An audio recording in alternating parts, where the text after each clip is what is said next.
that's what this election's about. What direction will this country go in?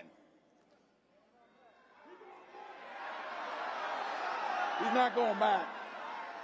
Well, Donald Trump would damn sure take us backwards. Let's be clear about that. And don't believe him when he plays dumb. He knows exactly what Project 2025 will do to restrict our freedoms.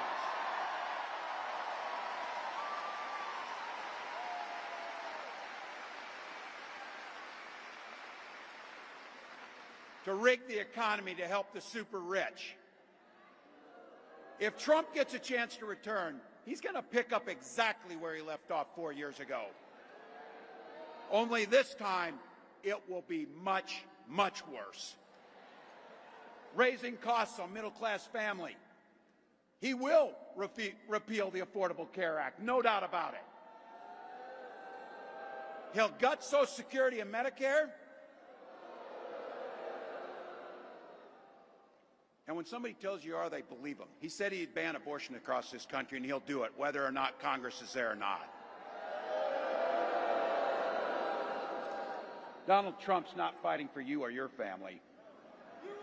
He never sat at that kitchen table like the one I grew up at, wondering how we were going to pay the bills.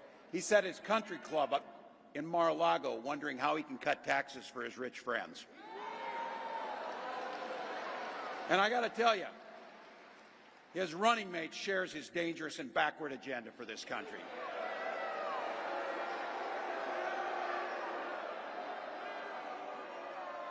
J.D. Vance literally wrote the foreword for the architect of the Project 2025 agenda.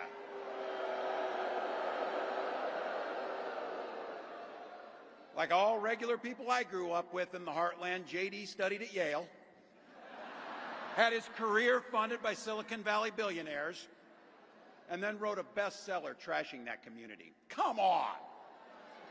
That's not what middle America is. And I got to tell you, I can't wait to debate the guy.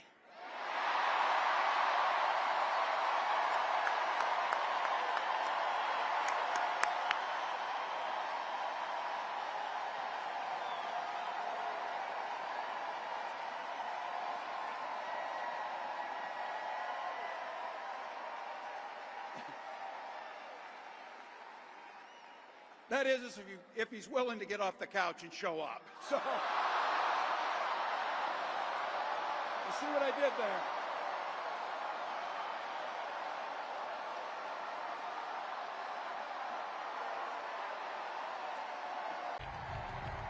Wow.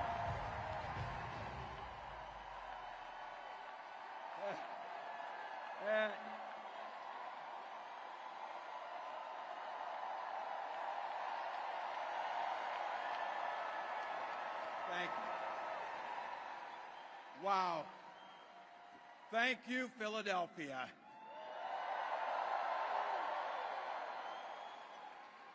Thank you, Madam Vice President, for the trust you put in me, but maybe more so, thank you for bringing back the joy.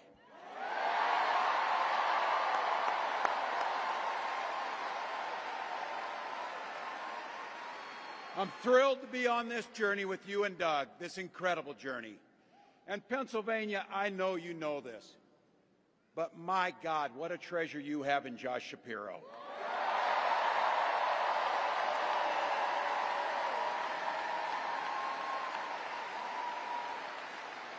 Holy hell, can this guy bring the fire? He can bring the fire. This is a visionary leader. Also, I have to tell you, everybody in America knows when you need a bridge fixed, call that guy.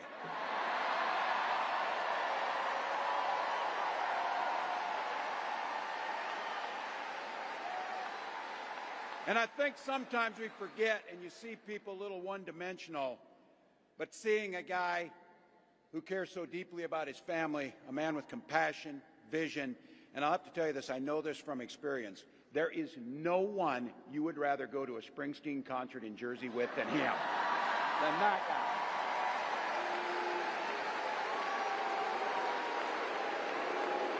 guy. Roots. And I can't wait for all of you and America to get to know my incredible wife, Gwen, a 29-year public school educator.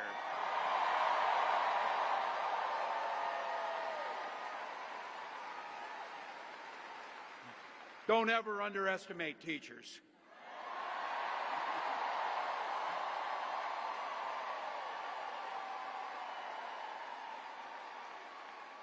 And our two beautiful kids, Hope and Gus. I couldn't be prouder to be on this ticket and to help Vice President Harris become what we all know is very, very good for us to think about, next President of the United States of America.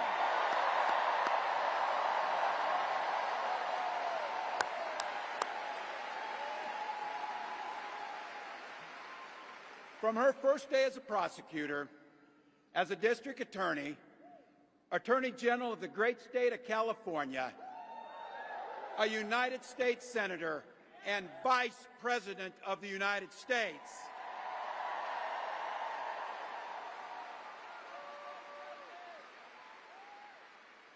Vice President Harris has fought on the side of the American people.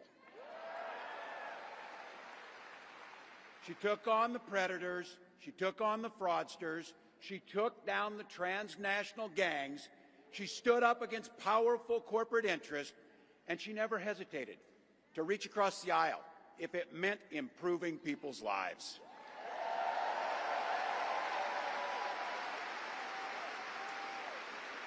And I want all of you to hold this and don't ever underestimate the power of this.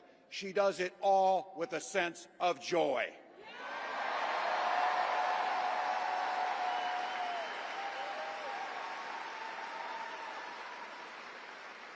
I know a little something about that commitment to people. I was born in West Point, Nebraska. I lived in Butte, a small town of 400, where community was a way of life. Growing up, I spent the summers working on the family farm. My mom and dad taught us, show generosity towards your neighbors and work for a common good.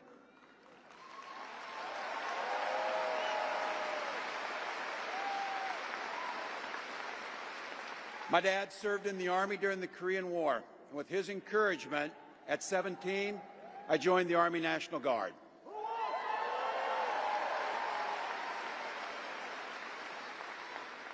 For 24 years, I proudly wore the uniform of this nation.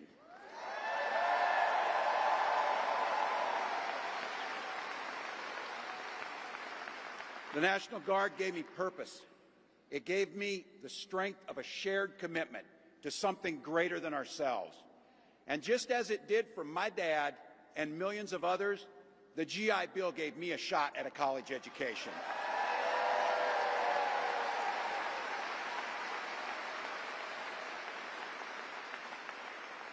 My dad was a teacher. My brothers and sisters and I followed in their footsteps. 3 out of 4 of us married teachers. It's what we do. For nearly 20 years, I had the privilege of teaching high school social studies and coaching football.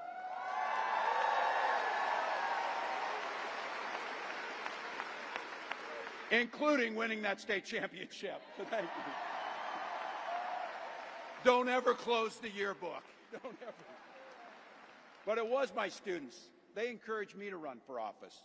They saw in me what I was hoping to instill in them, a commitment of common good, a belief that one person can make a difference.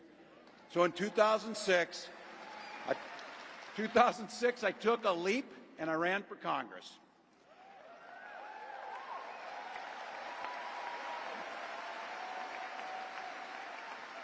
And because high school teachers are super optimistic, I was running in a district that had 1 Democrat since 1892. Well, my neighbors graced me with an opportunity to represent them in the United States House of Representatives.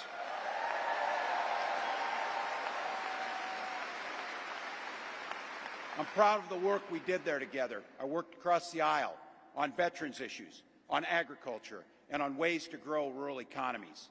I learned the art of compromise without compromising my values.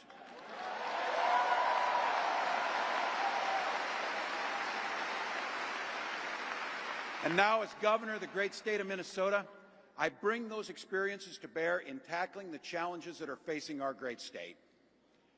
Minnesota's strength comes from our values, our commitment to working together, to seeing past our differences, to always being willing to lend a helping hand. Those are the same values I learned on the family farm and tried to instill in my students. I took it to Congress and to the state capitol, and now Vice President Harris and I are running to take those very values to the White House.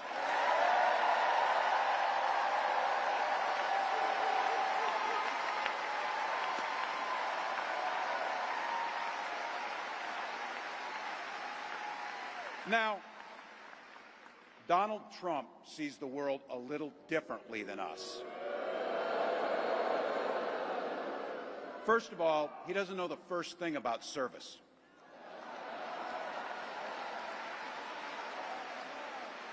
He doesn't have time for it because he's too busy serving himself.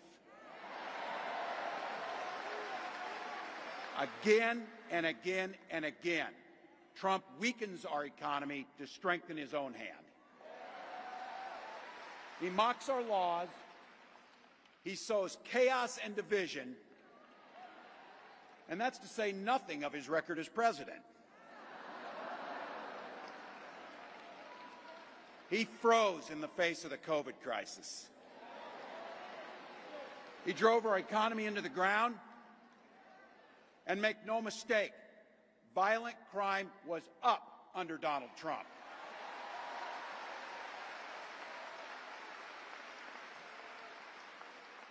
That's not even counting the crimes he committed.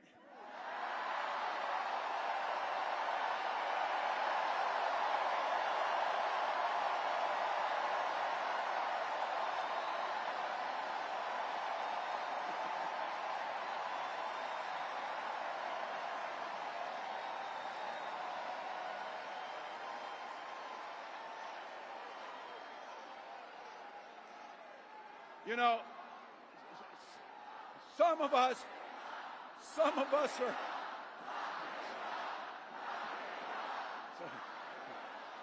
some of us in here are old enough to remember.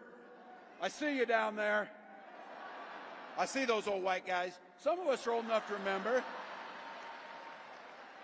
when it was Republicans who were talking about freedom. It turns out now what they meant was the government should be free to invade your doctor's office.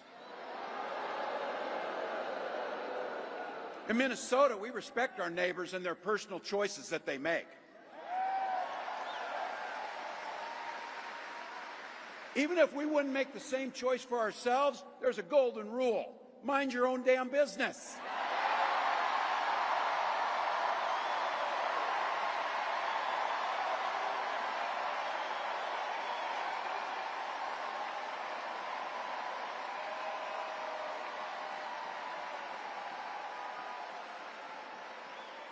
These guys are after my heart chanting, mind your own damn business. That feels good, so thank you. Look, that includes IVF, and this gets personal for me and my family. When my wife and I decided to have children, we spent years going through infertility treatments. And I remember praying every night for a call for good news. The pit in my stomach when the phone rang, and the agony when we heard that the treatments hadn't worked. So it wasn't by chance that when we welcomed our daughter into the world, we named her Hope.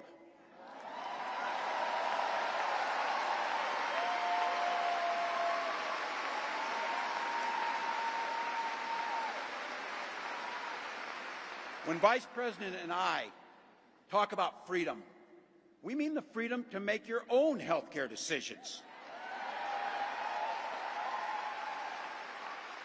And for our children to be free to go to school without worrying they'll be shot dead in their classrooms.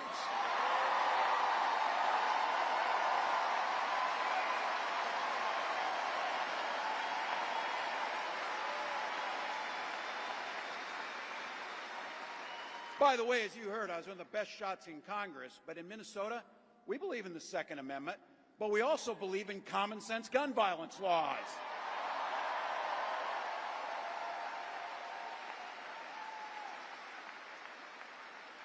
Vice President Harris' idea of freedom is a ticket for education to be that ticket to the middle class, not crippling debt. Air that's clean, water that's pure, communities that are safe.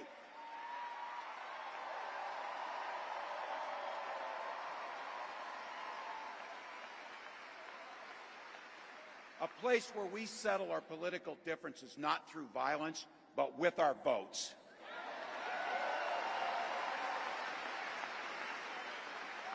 And that's what this election's about. What direction will this country go in? He's not going back. Well, Donald Trump would damn sure take us backwards. Let's be clear about that. And don't believe him when he plays dumb. He knows exactly what Project 2025 will do to restrict our freedoms.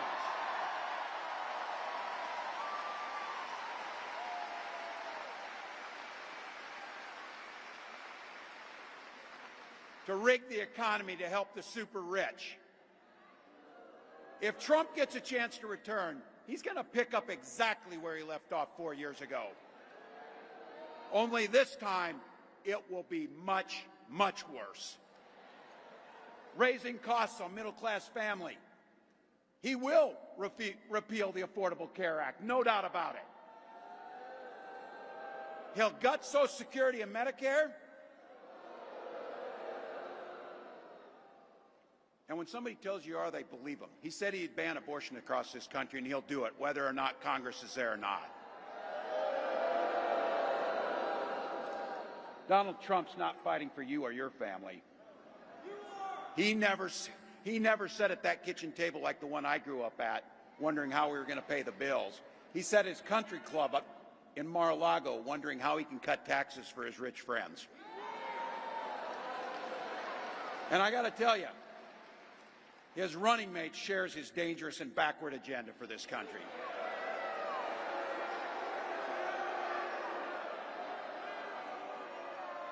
J.D. Vance literally wrote the foreword for the architect of the Project 2025 agenda.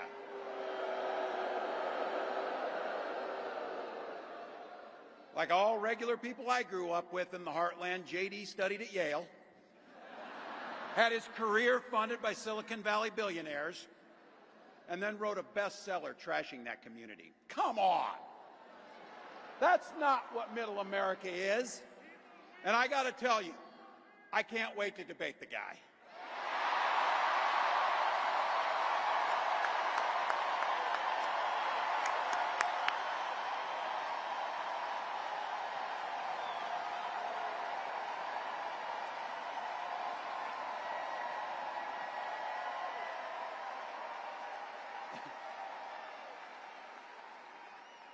That is, if he's willing to get off the couch and show up. So, you see what I did there?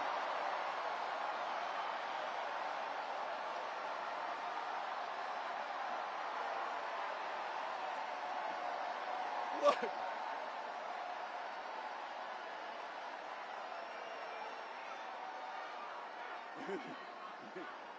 I got to tell you, pointing out just an observation of mine that I made. I just have to say it. You know it, you feel it. These guys are creepy, and yes, just weird as hell. That's what you see. That's what you see.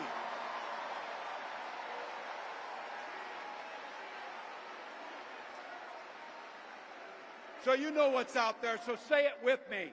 We aren't going back. We aren't going back.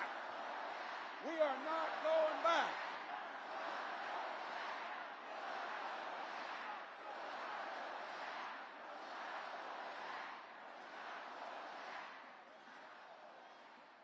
So we got 91 days. My God, that's easy. We'll sleep when we're dead.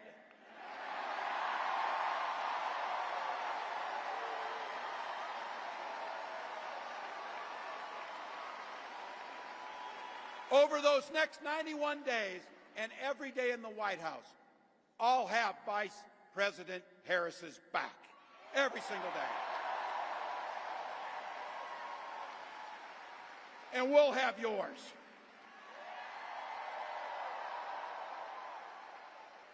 You know how this works. We can't do it alone. We need you, each and every one of you.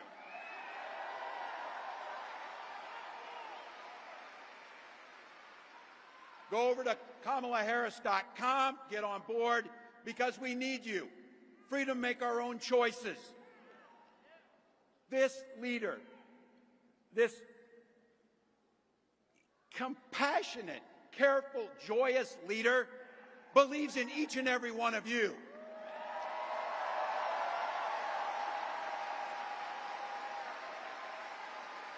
My God, you came here tonight to sit at the very top because you love this country and you're not going back.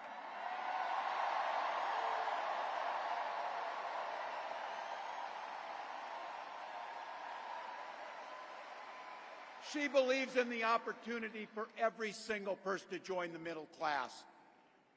She believes in the promise of America. We just got to fight. We just got to fight.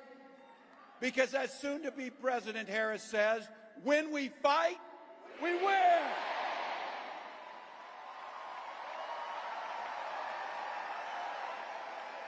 Thank you, Philadelphia. Thank you, Vice President. God bless America.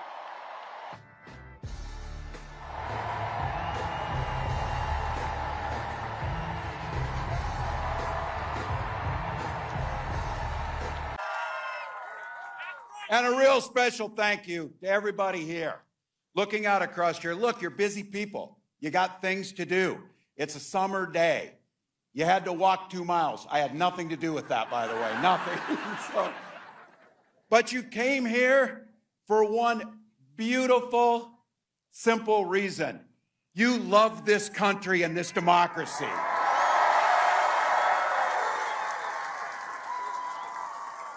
I couldn't be prouder to be on this ticket to help make Kamala Harris the next President of the United States.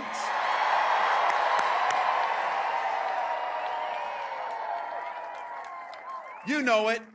Vice President Harris is on the side of the American people. She took on predators, fraudsters, transnational gang members. She stood up against powerful corporate interests, and she never hesitated, not once, to reach across the aisle if it improved people's lives. Being a Midwesterner too, I know a little something about commitment to people. I was born in a small town in Nebraska where community meant everything. My mom and dad taught me to show generosity to my neighbors and work for a common good. At 17, I joined the Army National Guard.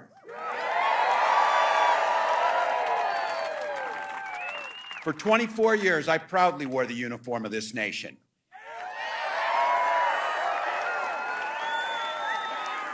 And that service, just as it did for my dad, a Korean War veteran, and millions of others, I got the GI Bill and it gave me a shot at a college education.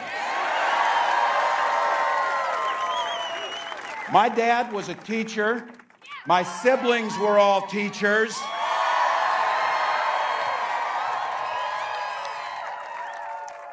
And 3 of them married teachers.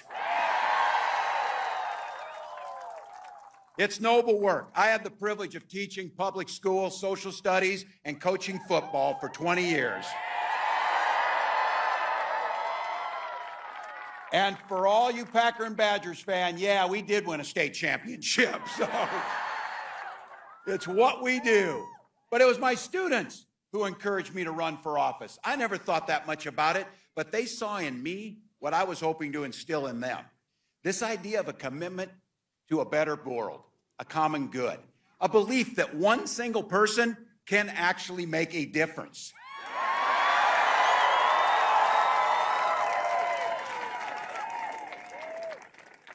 I lived in a red district, but my neighbors were kind enough and graced me with the opportunity to go to the United States House of Representatives for 12 years to represent them. I learned how to compromise without compromising my values. And as governor of the great state of Minnesota, I brought all that experience.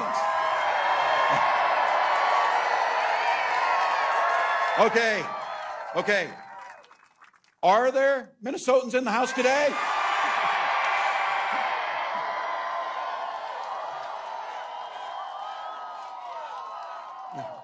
bringing that experience to tackling the challenges that we're facing our state. We don't shy away from challenges, but I'll tell you what, Donald Trump, he sees the world differently than we see it. He has no understanding of service because he's too busy servicing himself. Again and again and again. Again and again and again. This guy weakens our country to strengthen his own hands. He mocks our laws. He sows chaos and division amongst the people. And that's to say nothing of the job he did as president. He froze in the face of COVID, and it cost people's lives. He drove the economy into the ground. And make no mistake about it, violent crime was up when Donald Trump was president. Those of you who are a little older know this. Older Republicans used to talk about freedom. These guys today, it turns out that freedom to them means government should be free to invade your exam room with your doctor. Now look, we're pretty neighborly with Wisconsin. We get our friendly battles, but in Minnesota, just like in Wisconsin, we respect our neighbors and the personal choices they make. Even if we wouldn't make the same choices for ourselves, because we know there's a golden rule. Mind your own damn business. Mind your own damn business. I don't need you telling me about our health care. I don't need you telling us who we love. And I sure the hell don't need you telling us what books we're going to read.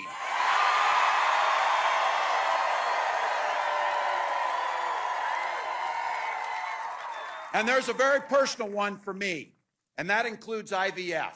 Some of you might have heard this. This is very personal for my wife and I. When Gwen and I decided to have children, we went through years of fertility treatments.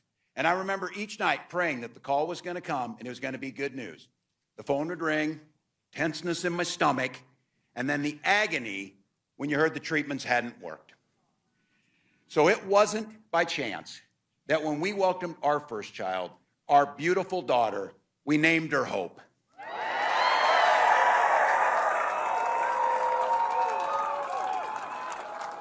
When Vice President Harris and I and everyone here talks about freedom, we mean the freedom to make your own healthcare decisions. And for all of our little ones to be free to go to school without worrying about being shot dead in their classroom.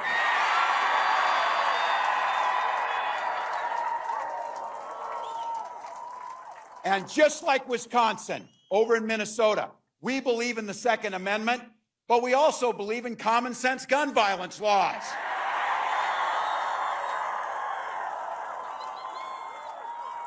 And just so you know, when I was in Congress, I was the top gun at the trap shoot 3 years in a row. I can outshoot them, too. I can outshoot these guys. And I want to just take a moment. It's been a pretty interesting 24 hours for me, I'll have to be honest. And I don't know how I could explain to you walking into that arena in Philly or that field out in Wisconsin or right here to what I have been told is the largest rally of the campaign.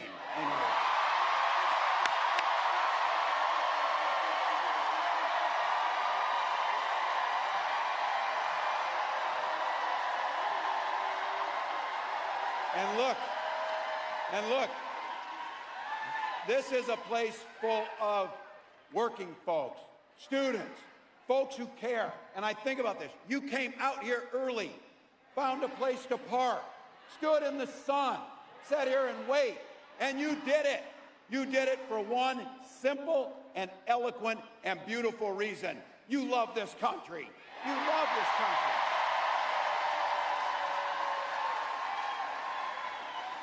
I couldn't be prouder to be on this ticket and to help make Kamala Harris the next president of the United States.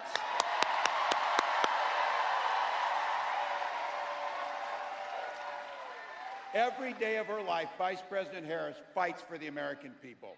She's taken on predators, fraudsters, and transnational gangs. You heard it. She stood up to powerful corporate interests, and she has never hesitated to reach across the aisle, try and find some common solutions. And she has done it. And this is what we know. All the things that make me mad about those other guys and all the things they do wrong, the one thing that I will not forgive them for is they try to steal the joy from this country. They try and steal the joy. But you know what? You know what? Our next president brings the joy. She emanates the joy.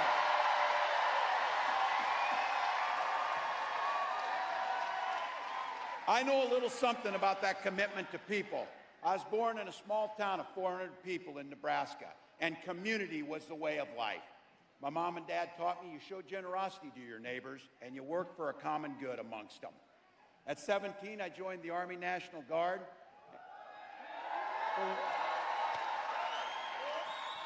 And for the next 24 years, it was a privilege to wear the uniform of this country. And just as it did for my dad, a Korean War-era veteran, and millions of others, I used the GI Bill to get a college education. Followed a bit in my dad's footsteps. He was a teacher.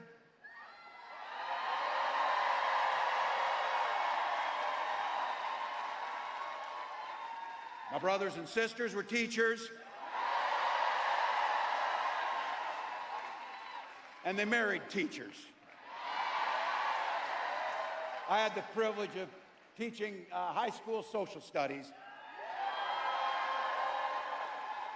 And I coached the football team. We did win a state championship. I tell you that because don't ever close the yearbook is my pro tip to you. My students are the ones who encouraged me to run for office. I never thought much about it. But they saw in me what I hope to instill in them, a commitment to the common good, a true belief that one person truly can make a difference in their world. I lived in a district where I didn't know this at the time. Only one other Democrat since 1892 had won that district. And on that election night, my neighbors graced me with the opportunity to go to the United States Congress and represent them.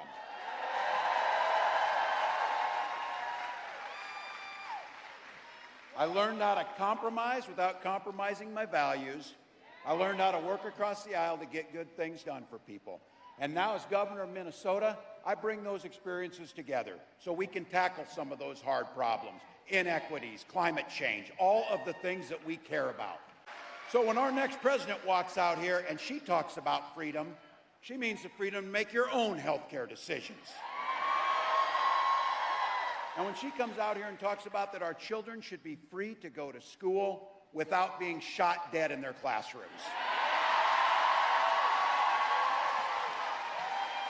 Look, we believe strongly in Minnesota in the Second Amendment, just like you do. But we also believe strongly in common sense gun violence prevention laws.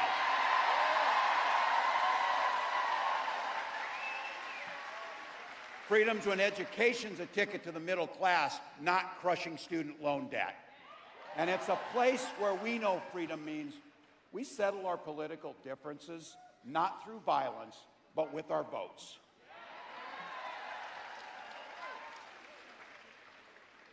You get it. You drove out here. You stood here. Yeah.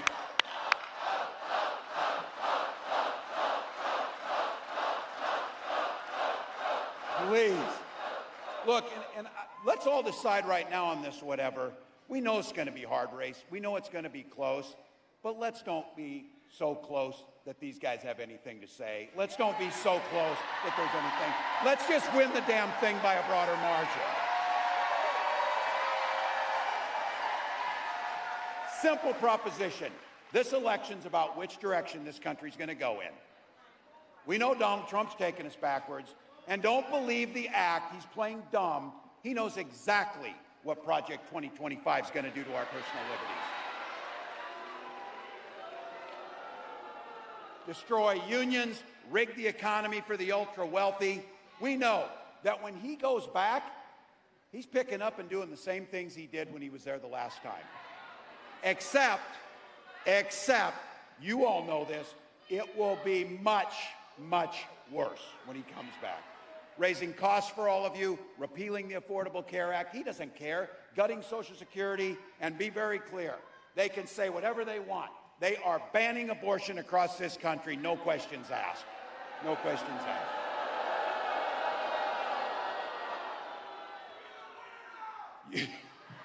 Yeah, you think this guy cares about you or your family? His running mate has the same dangerous and backward agenda as Trump. Well, heck, you all know it. Every regular person in the heartland went to Yale, had Silicon Valley billionaires fund his career, and then he writes a book trashing the very community that raised him.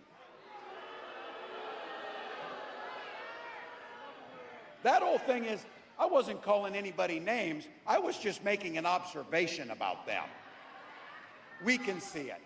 And here's my thing. There's a lot of things going to happen, by the way. We got about 91 days, and I keep telling people this, 91 days. My God, you can do anything for 91 days. 90. Christ, I haven't slept in 24 hours. You know why? We'll sleep when we're dead. We'll sleep when we're dead.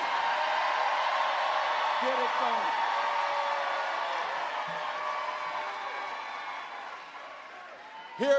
Here's my brass ring I'm looking for. I can't wait to debate this guy. I cannot wait to talk about what they think. I can't wait to ask him why he wants to take health care and take reproductive rights, and why he wants to make sure that the wealthiest pay no taxes as we destroy unions in the middle class. So here's the deal. You said it. These ideas that they're putting out there, they are weird as hell. No one's asking for it. No one's asking for it. We're asking a fair shot. We're asking for health care and child care. We're asking for an education. We're asking for safety in our streets. That's what we're asking for. So look, rising costs, pulling health care from us, you know the whole routine. Look, I get this too. I know I'm preaching to the choir, a damn big and beautiful choir.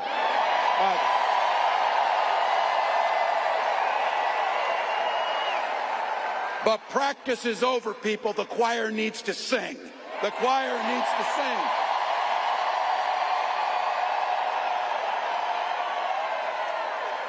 Trump's not fighting for your family. He doesn't give a damn. And his running mate shares the same dangerous, twisted, backward agenda. Yeah. Every kid in my class of 25 studied at Yale, had their career funded by Silicon Valley billionaires, and then writes a book trashing the very people who raised you. I've said it. It wasn't a name. It was an observation. These guys come up with the weirdest damn ideas that you will ever imagine. You know it's true. But here's the good news. We know the stakes. We know who they are. When they told us, we believed them. We know what's coming. But here's the big thing about it is, that's a reality that's not going to happen because the people in this building and millions across the country. This is a campaign about the future. We know what's there. We know it can come. We're not people who are afraid of the future. We shape the future. Kamala Harris believes in the freedom to make your own choices. She believes in the opportunity for every single person to enter the middle class. And she believes something so beautiful. She believes in the promise of America. The promise of America. So I want to say thank you, Madam Vice President, for the trust you've placed in me. And I want to say something else, that this incredible leader, this incredible woman has brought to this fight. She has brought back compassion and decency and humor and joy to our politics.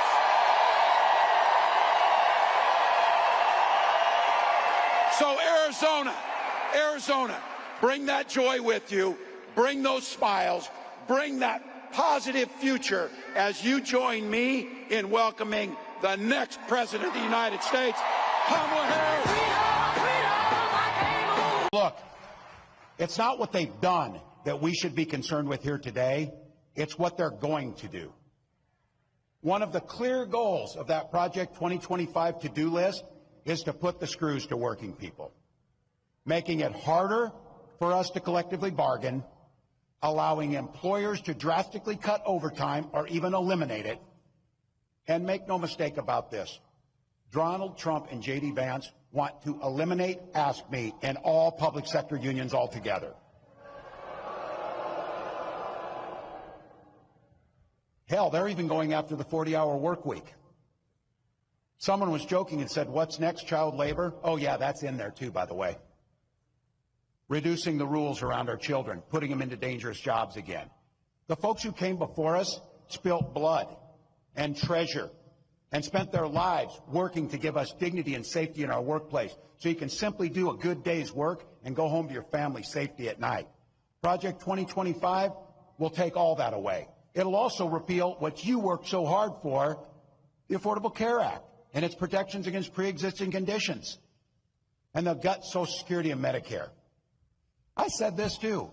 Look, I guess you can't blame them if you're billionaires. I don't know, but I'm guessing billionaires aren't waiting for their Social Security check to come in to get by. But I know people who are, like my mom, who depends on her entire retirement on Social Security benefits, that she earned, by the way, and that we should have every expectation that we're not cutting taxes for the wealthiest while we hurt the most vulnerable amongst us. So be clear. Trump's playing dumb. Oh, I don't know about 2025. Some of you heard this say it, because I'm not ever closing the yearbook on this. I'm a football coach at heart. And I'll tell you one thing I know for sure is, if you're going to take the time to draw up a playbook, you're damn sure going to use it. So don't think that they're not going to use that playbook they drew up, because they're going to. But I want to be clear. It's your neighbors. It's our friends that have been in this. I'm not talking about them. I'm talking about Trump, Vance, and this group that's around them. Because some of you in here with no or gray hair like me can remember when Republicans actually stood for and talked about freedom.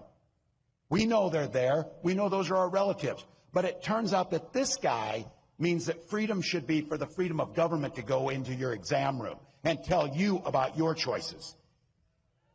You've heard me say it. This is not hard. In Minnesota, we respect our neighbors and we respect their personal choices. Now look, it's not difficult. I might not agree with my neighbor's choices or make the same one. But this country's great because we have a golden rule that makes things work. We mind our own damn business on those things. We mind our own damn business. Why would you think I need your advice to tell me what books I can and cannot read, or when to have a family, or how to have a family, or what religion to worship, or how to organize?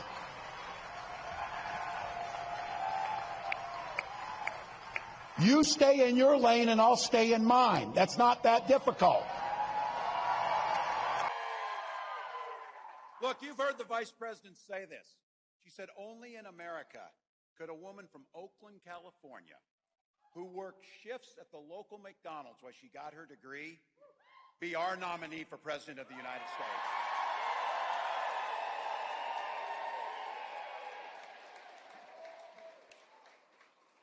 When I heard the McDonald's story about that she's worked at McDonald's, like so many of us growing up took jobs to get by, the funny thing to me is, can you picture Donald Trump working the McFlurry machine? Oh, he knows us. He knows us. He couldn't work the McFlurry machine. Many of you in here did. But I have to tell you, from her first day as a prosecutor, and then as a district attorney, and then as the Attorney General of the state of California, a United States Senator, and our Vice President,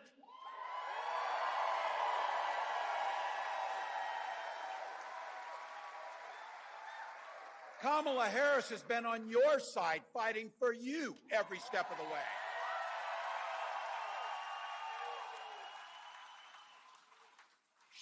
She's the one who took on the predators and the fraudsters. She's the one that took on the transnational gangs.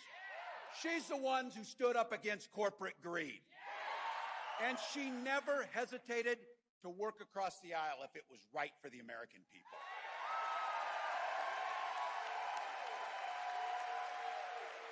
For all the things she's done over the last 10 days, I have to tell you one of the things I'm most grateful for. She has brought the joy out in this country. Smile.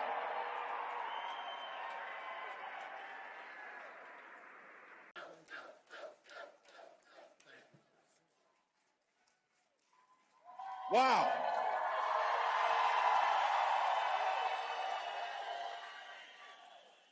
Well, hello, Nebraska.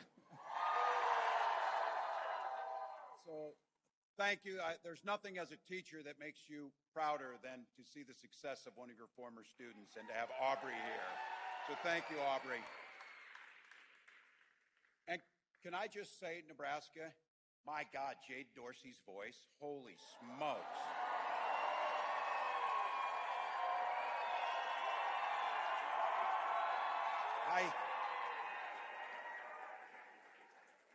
I don't want to get ahead of ourselves, but maybe she will need to do something in January too. So.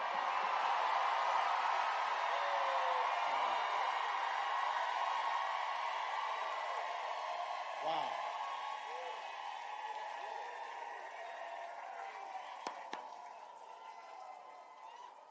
Wow. Special thank you to somebody who's been a friend of mine for a long time, who does the hard work to make these types of things happen. The Nebraska Democratic Party Chair, Jane Clabb.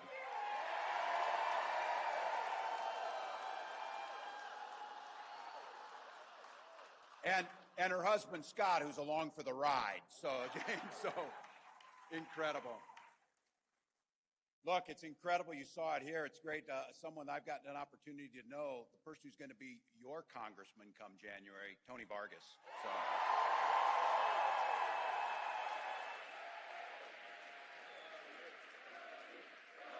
Yeah.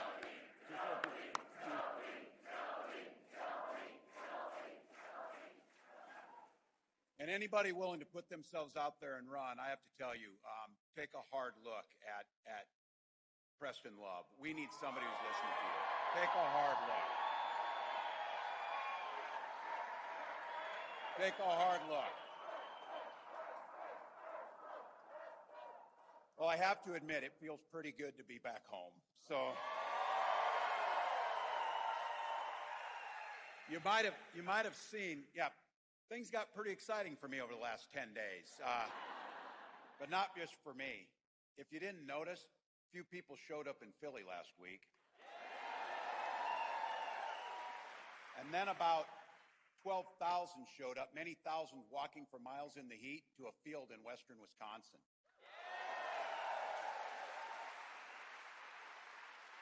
Then at that time, the largest rally of the campaign showed up in Detroit, Michigan.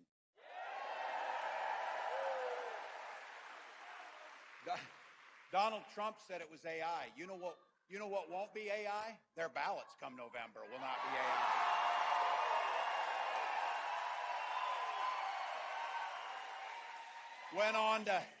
Went on to Arizona to have the largest rally that we're told, the largest rally in Arizona history was there. And then get this, in Nevada, it was 109 degrees.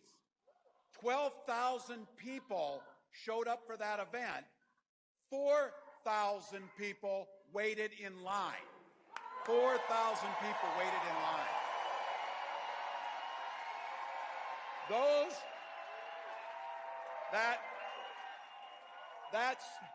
That state organizer named Shelby, they didn't just show up at a rally like this. 5,000 of them signed up to door knock, to phone bank, and to do the work.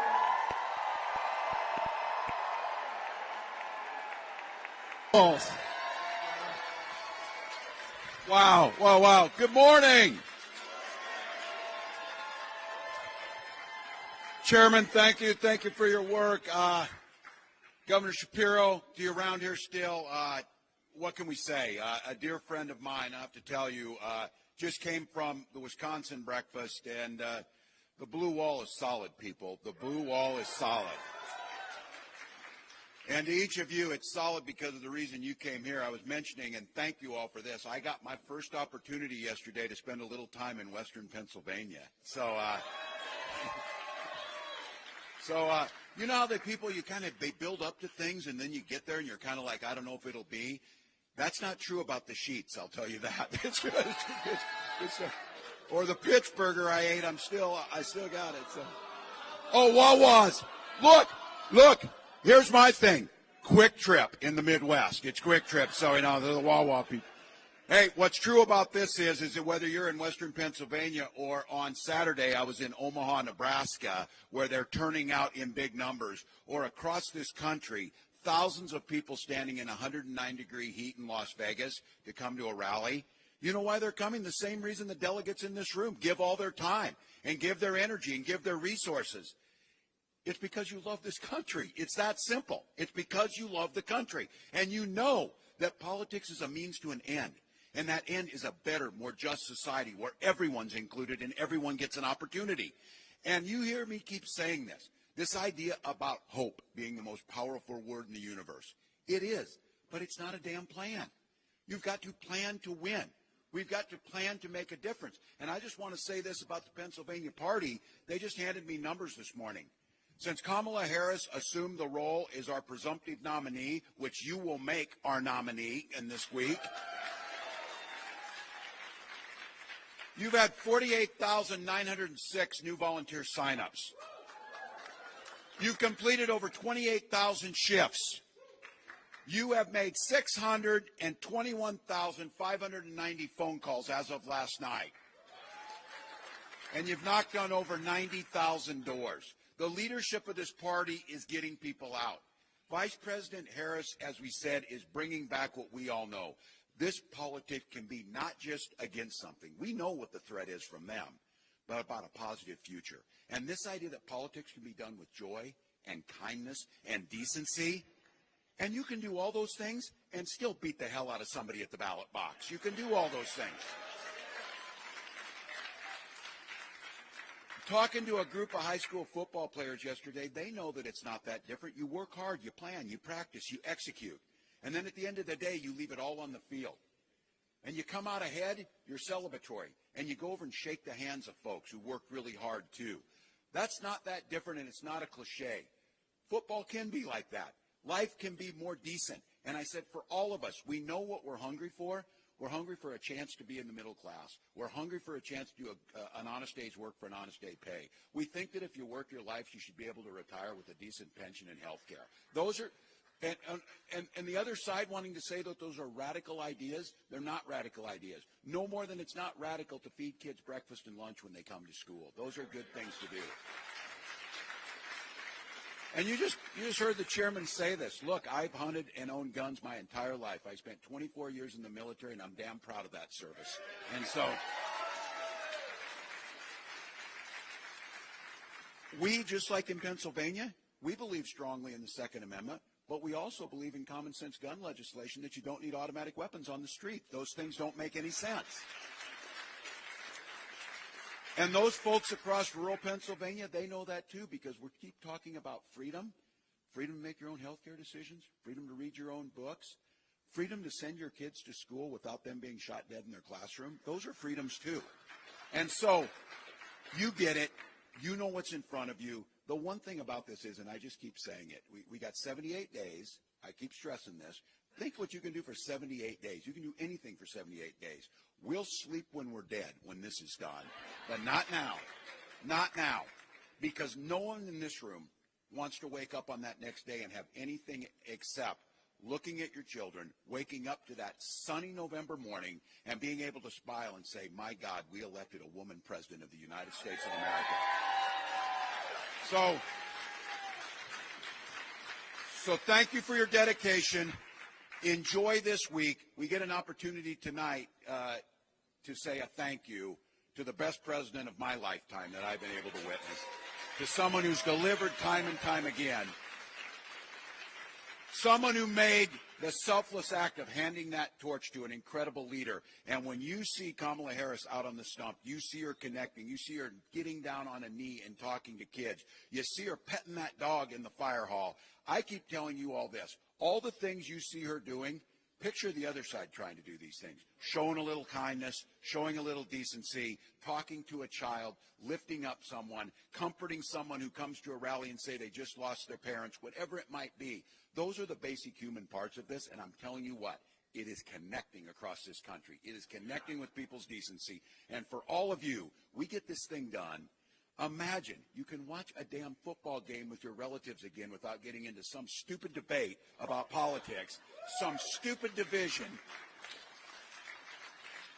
And you can go out and talk to your neighbor without having a fight over something that is not meant to unify us. It's not meant to make this country better. It's meant for one thing, to enrich one guy on the other side of the aisle who doesn't give a damn about your family. So Pennsylvania, let's get this thing done. I am grateful. Thank you for welcoming me. Appreciate it.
Yeah, that was the best. We'd like to talk.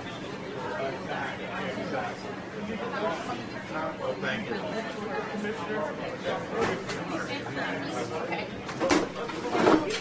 Literally?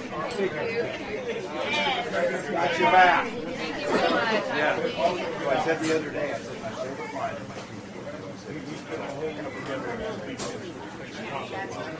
don't do it. I graduated.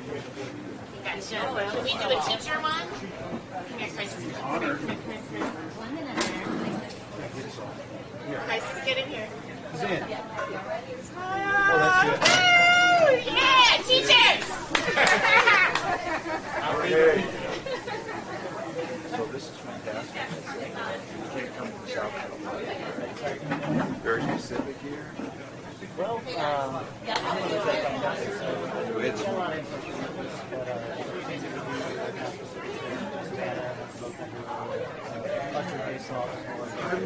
I lived in Jonesboro, so not far from West Memphis.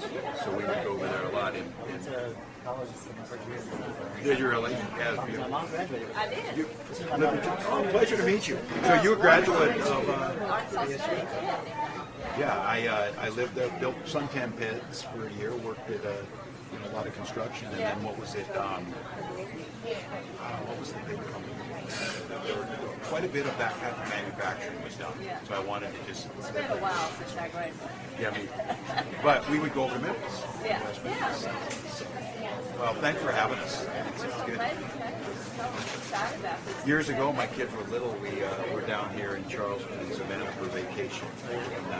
But I said I still am just struck by the Spanish moss and trees and the feeling. Very beautiful. It's so iconic. It goes that way. So But I think Savannah even more so with that. Charleston, there's like a bit more of the canopy of trees. they do. It's just different. Things are just different. So it's great. It's good to be down here. I said I think talking about our politics is more hopeful. Trying about what can be done, a little more optimistic, a little more, this country is a great country. Small businesses can work, but we need to get the policies right. Hard to find workers. It's really hard to find workers. So we've got a really low unemployment rate, but that's hard for small businesses. Politicians brag about low unemployment rates, but that's hard. And then how do you keep them? It is probably our biggest issue. It is. That's what we see in Minnesota because our Also, so really since COVID. and by county leveling, we talk about the prices of where they're at or whatever. We're in farm country, whatever. Farmers aren't getting much for a lot of the prices, so where's the money? That's the thing. A bushel of, corn, soybeans, those prices are really the prices. Where's the money? My mom, Jean Latour. Thank you. I appreciate that. She's a big fan. I am a big fan. I appreciate it. Thank you very much. And congratulations on all the success. I've been reading about all that you've been doing. How are you doing? I'm good. I'm tired right now. What time did you get here? 8:30. I was going to take a break. I didn't take it. I won't say how old you are, but too old. Don't say how old. Every day is a big part of Really?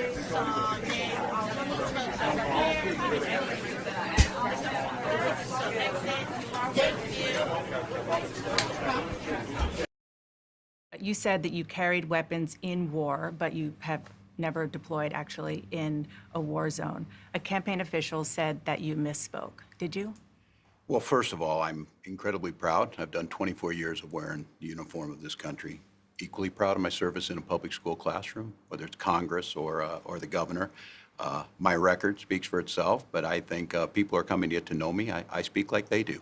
I speak candidly. I wear my emotions on my sleeves, and I speak especially passionately about our children being shot in schools and around guns. So I think people know me. They know who I am. They know where my heart is. And again, my record has been out there for over 40 years to speak for itself.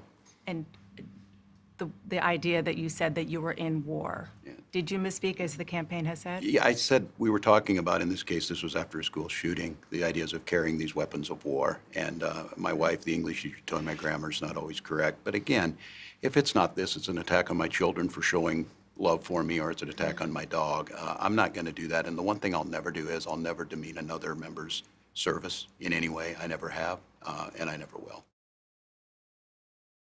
Wow. Well, thank you. Thank you, Rich. Good afternoon, Wisconsin. Good afternoon, neighbors. First off, let me say, some of you might have heard, some of my staff and members of the press that were traveling with us were involved in a traffic accident on the way here today. We've spoken with the staff. I'm relieved to say that with a few minor injuries, everybody's going to be okay. So, thank you. President Biden and Vice President Harris called to check in, and we certainly appreciate their concern. And I want to express my sincere thanks to the U.S. Secret Service and all the local first responders for their quick reaction to help.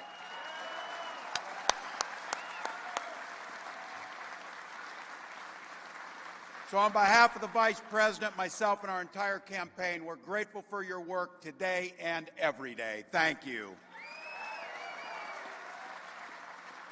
Happy Labor Day, folks. I have to tell you, I can't think of a better way to spend it than at Labor Fest. Governor Tim Walz.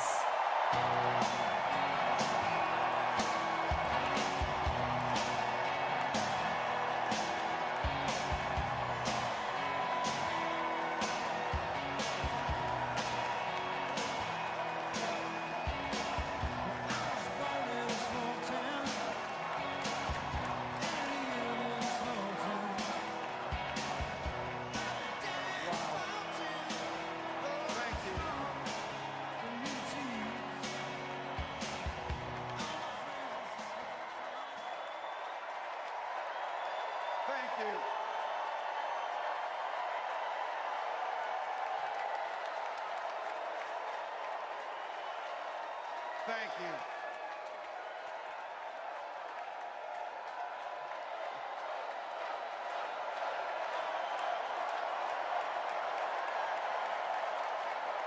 Wow.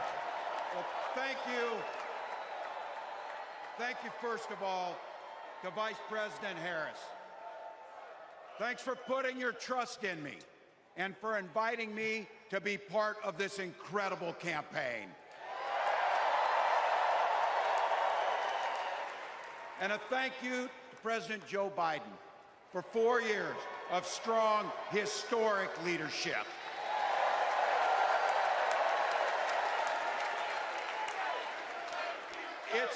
It's the honor of my life to accept your nomination for Vice President of the United States.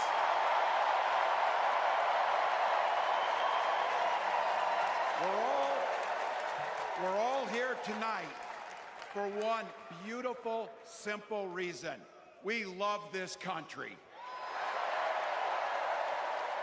So thank you to all of you here in Chicago and all of you watching at home tonight. Thank you for your passion. Thank you for your determination. And most of all, thank you for bringing the joy to this fight.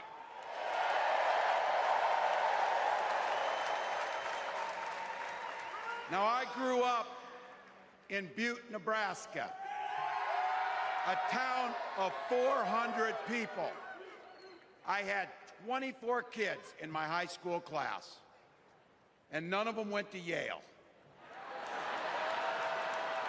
But I'll tell you what, growing up in a small town like that, you learn how to take care of each other. That family down the road, they may not think like you do. They may not pray like you do. They may not love like you do, but they're your neighbors. And you look out for them, and they look out for you. Everybody belongs, and everybody has a responsibility to contribute. For me, it was serving in the Army National Guard. I joined up 2 days after my 17th birthday, and I proudly wore our nation's uniform for 24 years. My dad, a Korean War-era Army veteran, died of lung cancer a couple years later. He left behind a mountain of medical debt. Thank God for Social Security survivor benefits. And thank God for the GI Bill that allowed my dad and me to go to college, and millions of other Americans. Eventually, like the rest of my family, I fell in love with teaching. Three out of 4 of us married teachers. I wound up teaching social studies and coaching football at Mankato West High School. Go Scarlets! We ran a 44 defense. We played through to the whistle on every single play, and we even won a state championship. Never closed the yearbook, people. But it was those players and my students who inspired me to run for Congress. They saw in me what I had hoped to instill in them, a commitment to the common good, an understanding that we're all in this together, and the belief that a single person can make a real difference for their neighbors. So there I was, a 40-something high school teacher with little kids, 0 political experience, and no money, running in a deep red district. But you know what? Never underestimate a public school teacher. Never.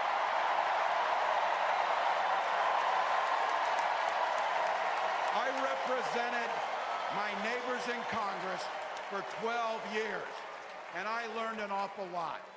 I learned how to work across the aisle on issues like growing the rural economies and taking care of veterans.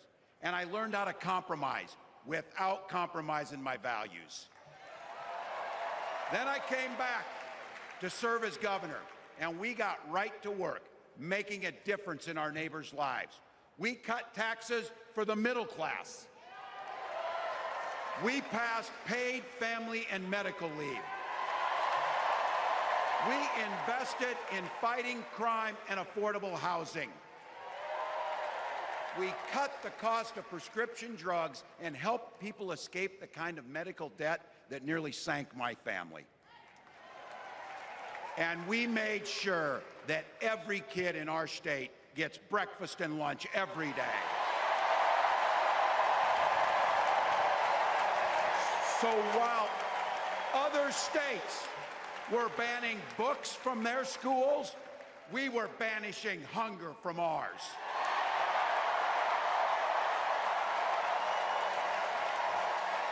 We also protected reproductive freedom because in Minnesota, we respect our neighbors and the personal choices they make. And even if we wouldn't make those same choices for ourselves, we've got a golden rule. Mind your own damn business.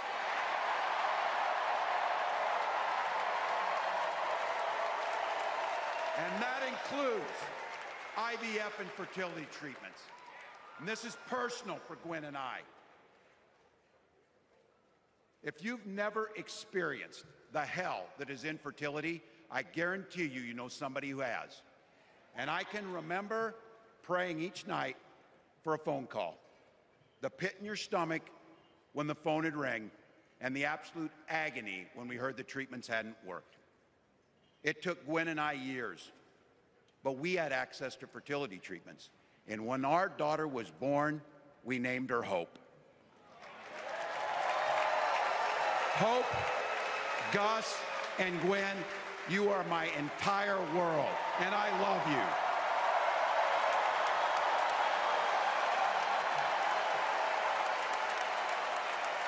I'm letting you in on how we started a family because this is a big part about what this election is about. Freedom. When Republicans use the word freedom, they mean that the government should be free to invade your doctor's office. Corporations, free to pollute your air and water. And banks, free to take advantage of customers.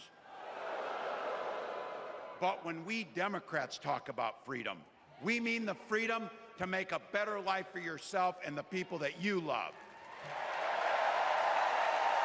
Freedom to make your own health care decisions. And yeah, your kids' freedom to go to school without worrying about being shot dead in the hall. Look, I know guns. I'm a veteran. I'm a hunter. And I was a better shot than most Republicans in Congress, and I got the trophies to prove it. But I'm also a dad. I believe in the Second Amendment, but I also believe our first responsibility is to keep our kids safe.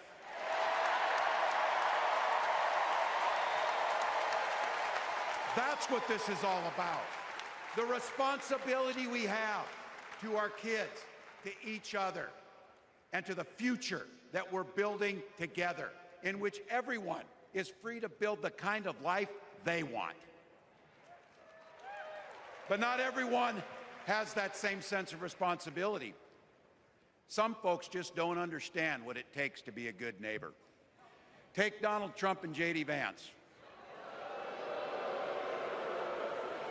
Their Project 2025 will make things much, much harder for people who are just trying to live their lives. They spent a lot of time pretending they know nothing about this. But look, I coached high school football long enough to know, and trust me on this, when somebody takes the time to draw up a playbook, they're going to use it.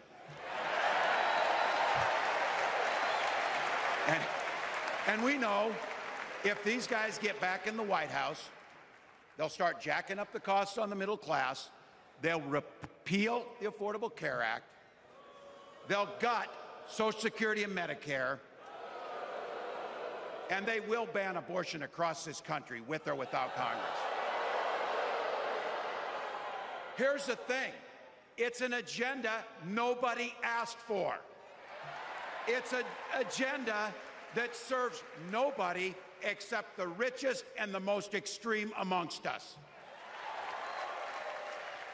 And it's an agenda that does nothing for our neighbors in need. Is it weird? Absolutely. Absolutely. But it's also wrong. And it's dangerous. It's not just me saying so. It's Trump's own people. They were with him for 4 years. They're warning us that the next 4 years will be much, much worse. You know, when I was teaching every year, we'd elect a student body president. And you know what? Those teenagers could teach Donald Trump a hell of a lot about what a leader is. Leaders don't spend all day insulting people and blaming others. Leaders do the work. So I don't know about you, I'm ready to turn the page on these guys. So go ahead, say it with me. We're not going back.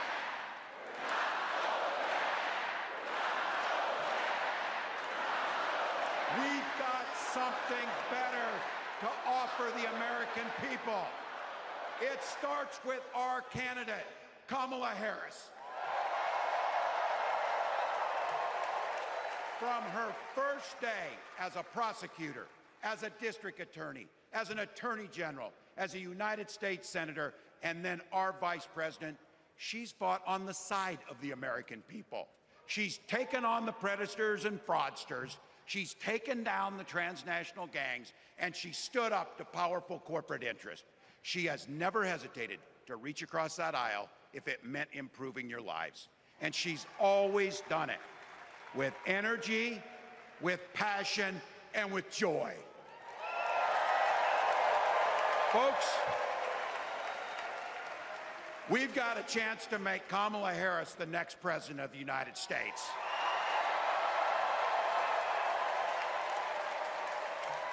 But I think we owe it to the American people to tell them exactly what she'd do as president before we ask them for their votes. So here, this is the part, clip and save it and send it to your undecided relatives so they know. If you're a middle-class family or a family trying to get into the middle class, Kamala Harris is going to cut your taxes. If you're getting squeezed by prescription drug prices, Kamala Harris is going to take on Big Pharma. If you're hoping to buy a home, Kamala Harris is going to help make it more affordable. And no matter who you are, Kamala Harris is going to stand up and fight for your freedom to live the life that you want to lead. Because that's what we want for ourselves, and it's what we want for our neighbors.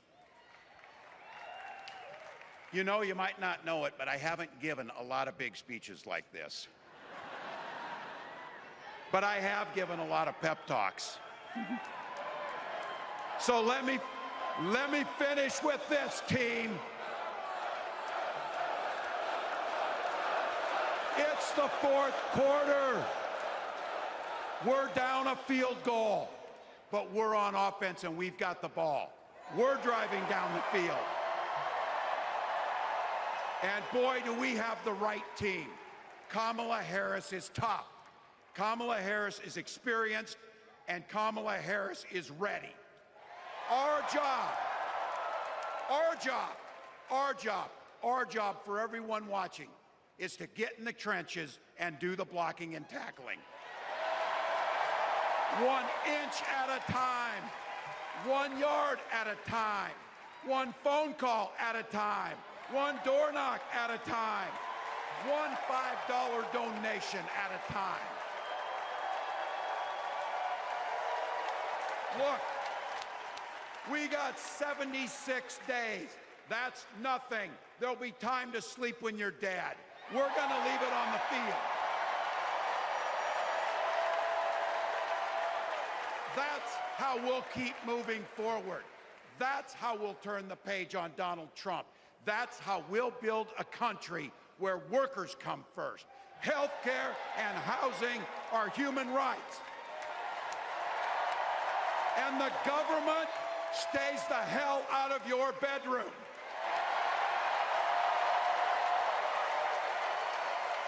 That's how we make America a place where no child is left hungry, where no community is left behind, where nobody gets told they don't belong.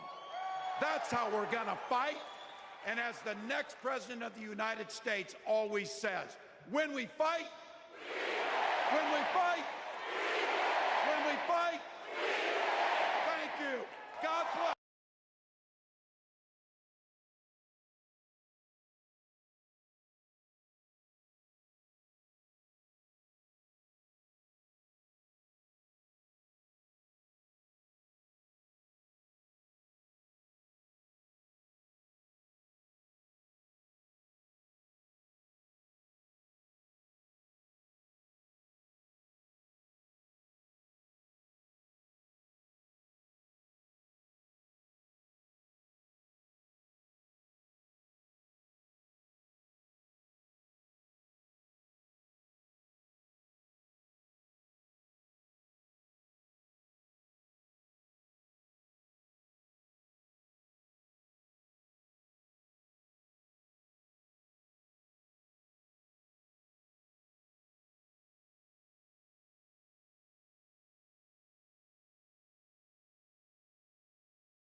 Look,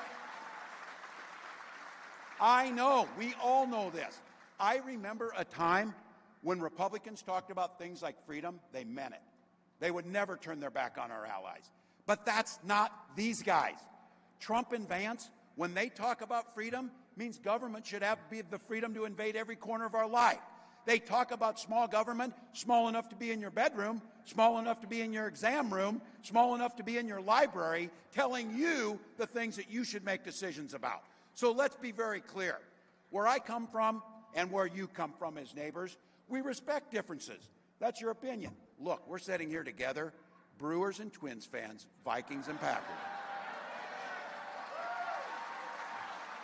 Look, we respect it. But on things like health care and what books I read and democracy, we all live by that very simple golden rule. Mind your own damn business. Mind your own business.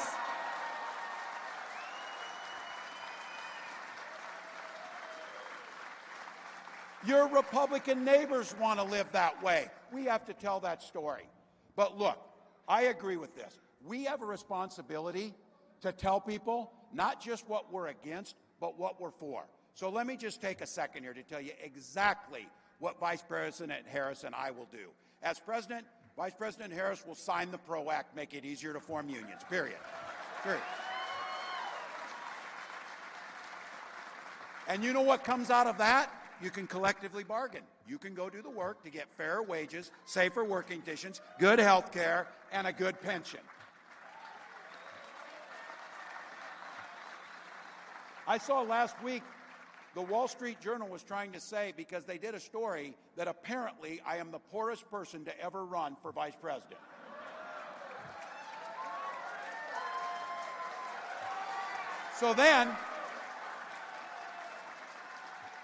But then they did another story that said, oh, he's actually richer than his statement says because he has, and I quote, like this is an evil thing, a defined benefit pension plan.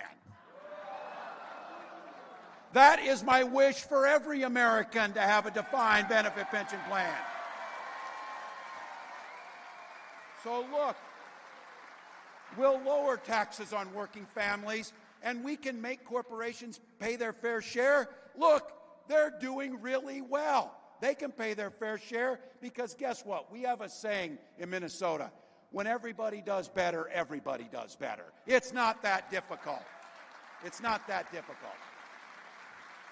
And you can be sure we'll keep fighting for Social Security and Medicare, and we're damn sure not going to cut taxes for the wealthy and raise the age on Medicare and Social Security. That will not happen. So look, we got it in Minnesota. And we want it for everybody. We're going to fight for paid family and medical leave for everybody in this country. Shouldn't be asking so much, spend a little time with your child after they're born, or if you've got chemotherapy treatments, to be able to not lose your house because you're getting health care. That's not that difficult. Well, we want to make sure that you don't just get by, but that you can get ahead and thrive. And be clear. We can't state this enough. I hope you're getting sick and tired of hearing about it, because this is the defining issue around freedom and the differences in it. We, Vice President Harris, myself, and everyone here believes that you should be free to make your own health care decisions, not politicians. It's simple.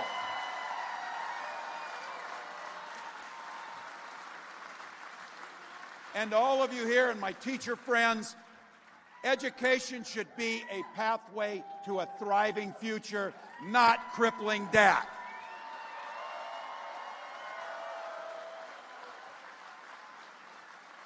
And while we're on schools and kids, we believe our kids should be free to go to school without worrying about being shot dead in the halls. And I'm going to continue to say it. I'm a veteran and damn proud of 24 years of that. I'm a hunter and pretty good at that. And every year they do a congressional trap shoot. I was one of the best shots in Congress after all those years running. I got the trophies to prove it. I can outshoot these guys. So I support the Second Amendment, but I am not going to stand around and let people hide behind that when our first responsibility is to protect our children. That's our first responsibility. Growing and coming back in a lot of areas in this never been before. You do 4-H then? Yeah. I've been a 4-H leader for 25 so 4-H years. is the alternative. That is our alternative. Like my brother teaches the STEM classes and has an ag class at our high school. Only you were in high demand to try and find ag, because we gutted those programs. Yeah. Same thing with a lot of. It's a good way to describe it. My mom was the home ec teacher, and when they retired, they cut the program. And it's not just the STEM programs anymore. It's any program that doesn't have a test for a state level test. Well, history teachers, whatnot. I mentioned that in my high school that the FFA class was a required course. Yeah. And when No Child Left Behind and some of those things came in, then it became an alternative, and eventually had to them all of us. And I said, the thing about FFA too was that was the only class I ever had on parliamentary procedure. A little bit important, Right. that as a legislator. Well, the ag science and biotech classes that I teach are some of the most requested electives in the entire school, but there's only one of me, right? And I have to teach. So and that's the thing with just welding. You know the burden of a day of a teacher, and then when you're struggling to figure out, I'd love to do these projects, but where's my funding? How do I can only spend so much of my own, and I'm going to cut corn stalks out of Mikesville here next week for a project. That's what happened. We volunteer a lot. Then they used to give you a $250 tax deduction for the Oh yeah. You brought that in the first week. Right. So, Pretty much. You just got away and clean And especially with Amazon now, it's easy to spend that quick. But we're seeing it, and we're really making that connection back again in Minnesota and seeing across the country of connecting these classes right back to it. And we've got really big partners now. In some of our schools, like in Mayo Clinic, our kids come out with certified nursing assistants, and many of them are LPN. Almost every time they come, so they leave with that degree. We can hire them right away, and they can make a living. Same thing with the building trades. We're really working with us to make sure. And we do farm training here. So that 8 to 12-year-olds will get a career for 2 years.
were saying, pet ones can make more money. Oh, absolutely. And they can have the weekends off. Correct. But you're out here delivering. And like my veterinarian.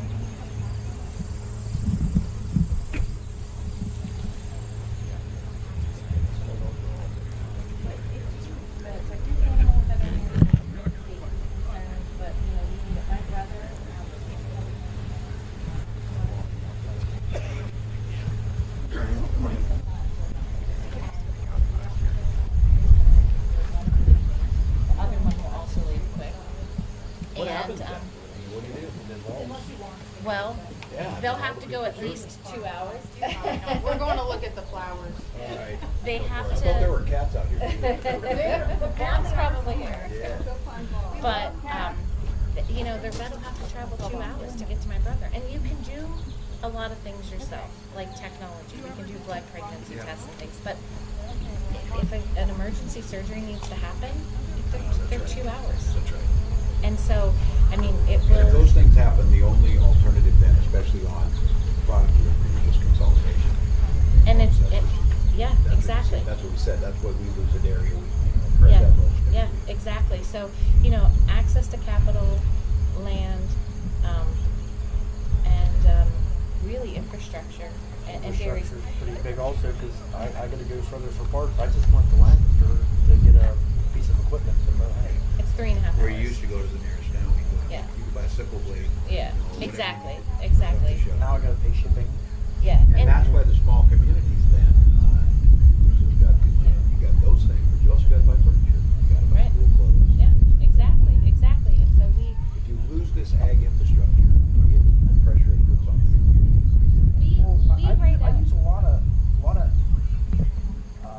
different avenues of work.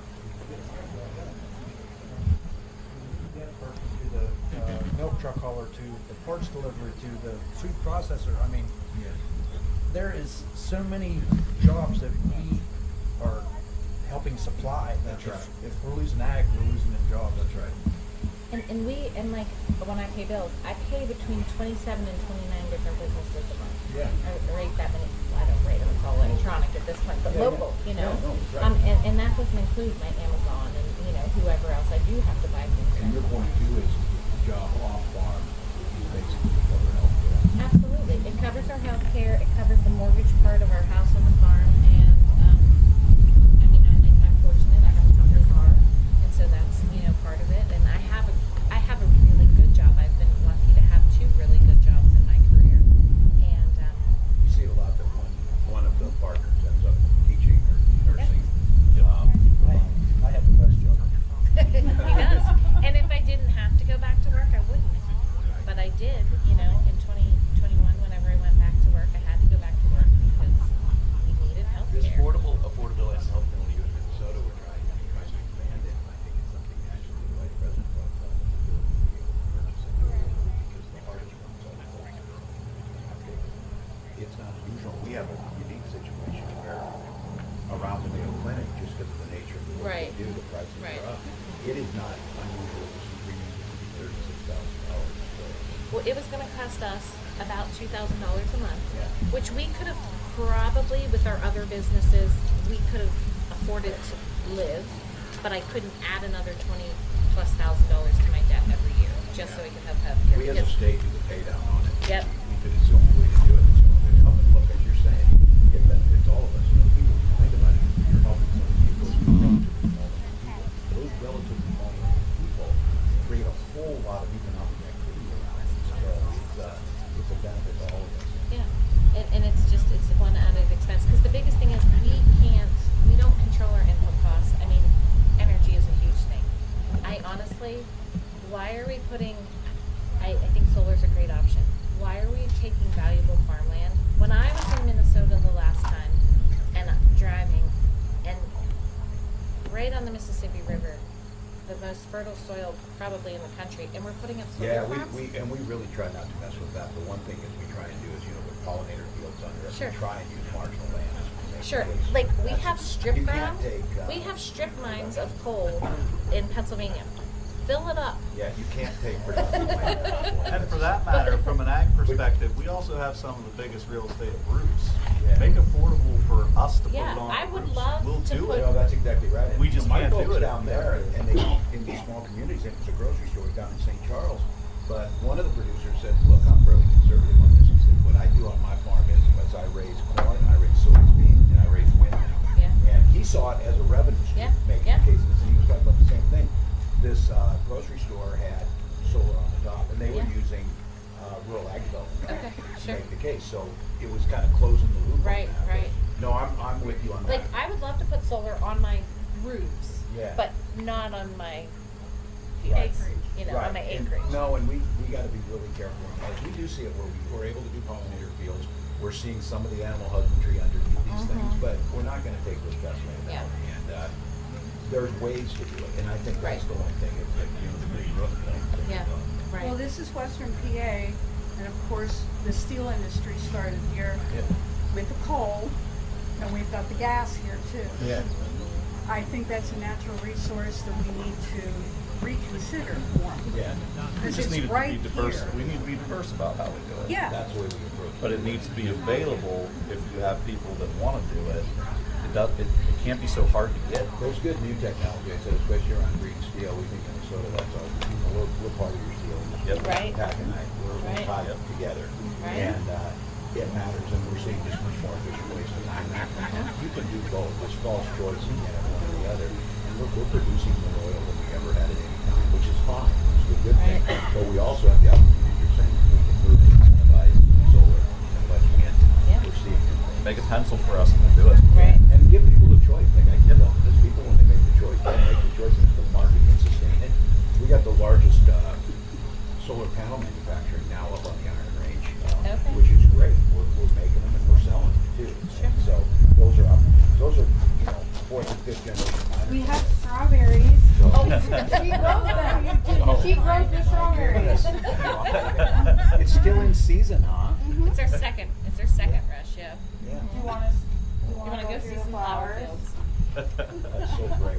Don't lose my ice cream. Okay, I'll grab it. You know, they plant them with a corn planter. How many years do you teach? Well, if I sub again this year, it'll be 46. Yeah. My mother-in-law is still subbing. Is she? Yeah, they can't find anybody to do Exactly. that. She's a physical education teacher. Oh, I can't grab those. when they're desperate, they'll call me come for back, that, but not normally. Casually. Yeah, that's fine. I don't think Bob will mess with it too much. Like my hands are stained strawberry.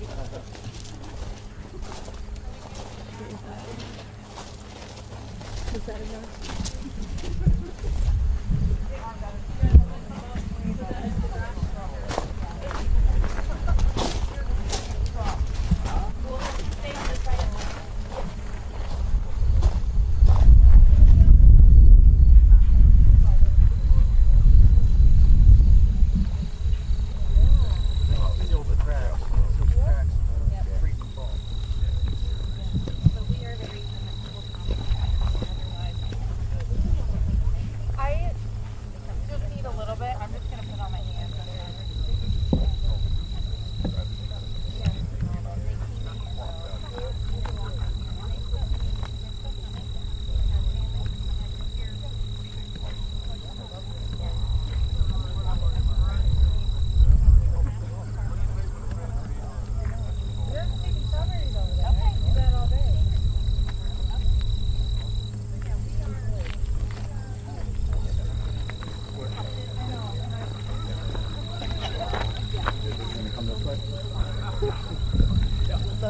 Bathroom rotation for folks who use the porta potty. If we wanted to use the rest, all the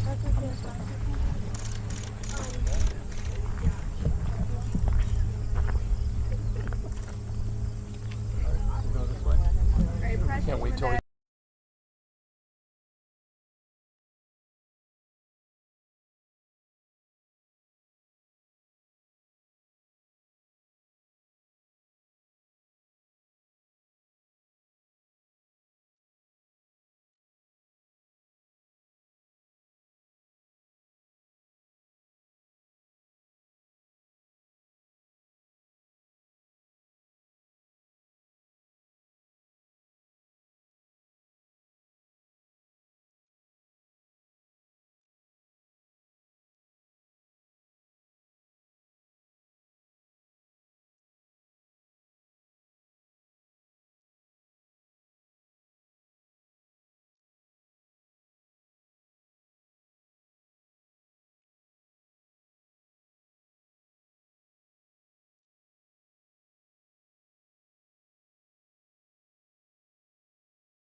So let's expand on one of those points, which I think is very important.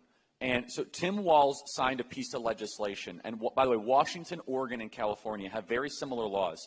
And these are called trans sanctuary state laws, where effectively it is medical kidnapping, where if you have a 14-year-old son or daughter that declares that they are a boy when they are biologically a girl, or vice versa, that the state has the ability to take possession and custody of your minor if you as the parent do not affirm the new gender that they might have learned at school or on TikTok. Is that correct, JD? That's exactly right. And that's kidnapping, Charlie. That is legalized kidnapping. And if you're a Christian or just a person of conscience in this country, you ought to be telling the person who wants to do that, no way. We are not letting you anywhere near the halls of power.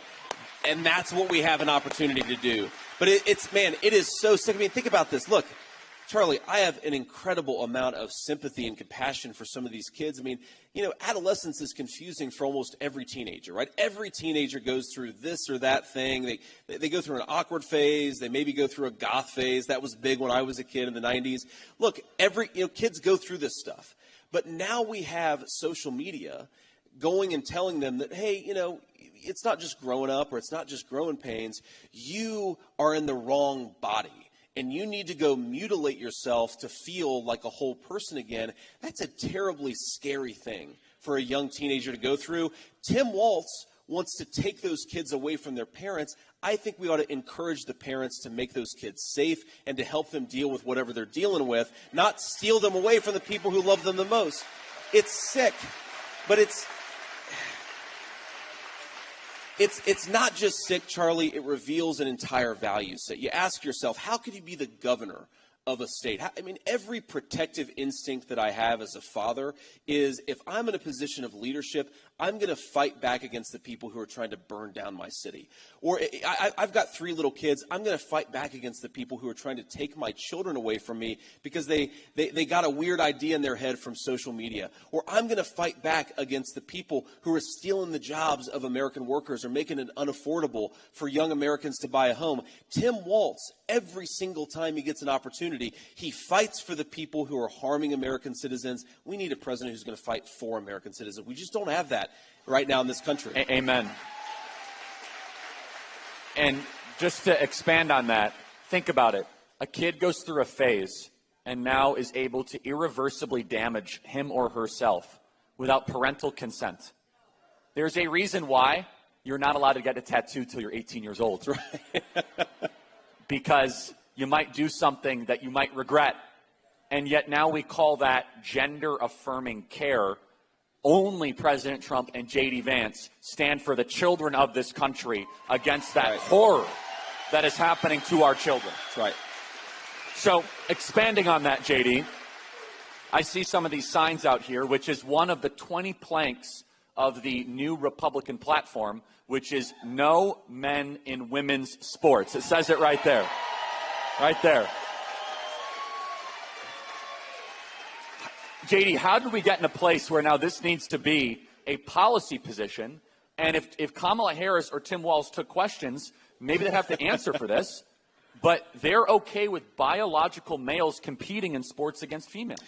Yeah, which is, first of all, it's so unfair to the girls. Sometimes they've competed for their entire lives to reach the height of their particular sport. And then they have to, you know, you've seen this in the swimming competitions or in the weightlifting competitions. They go up against a biological male who has advantages that are just so obvious, and it's insulting to these girls. But it's also dangerous for the girls. I mean, we of our 3 kids, we got 2 boys and a girl. I really don't want my 2-year-old to step into a competitive physical sport with a biological male because he might hurt her. And as a father, I believe that the job of fathers is to protect our daughters, not promote the people who are trying to harm them. And again, it just drives home how warped this value system is, right? Americans want very common sense things. They want their children to be able to afford to buy a home. They want good schools. They want safe streets. They want a closed border. Why are Kamala Harris and Tim Walz focused on forcing biological males to compete against our girls in sports? It's insane. And it's not just that, Charlie. So this came up in the state of Ohio, and when I first heard it, I didn't believe it. That the Harris administration was threatening local school districts. If they didn't go along with all of the gender and transgender craziness, they were going to take away free and reduced school lunch funding. That was the weapon. That was the weapon that they were using. If you want your free and reduced lunch funding, then you need to do what we want you to do on the transgender stuff.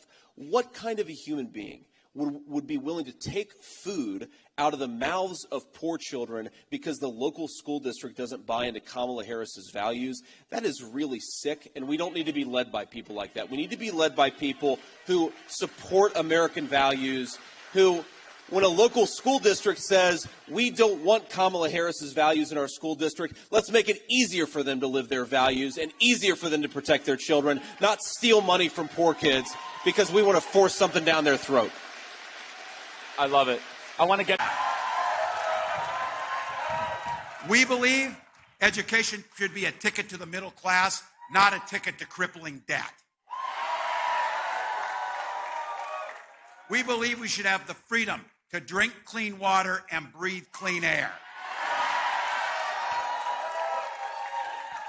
And yeah, we believe in the freedom to send our kids to school without being shot dead in the hall.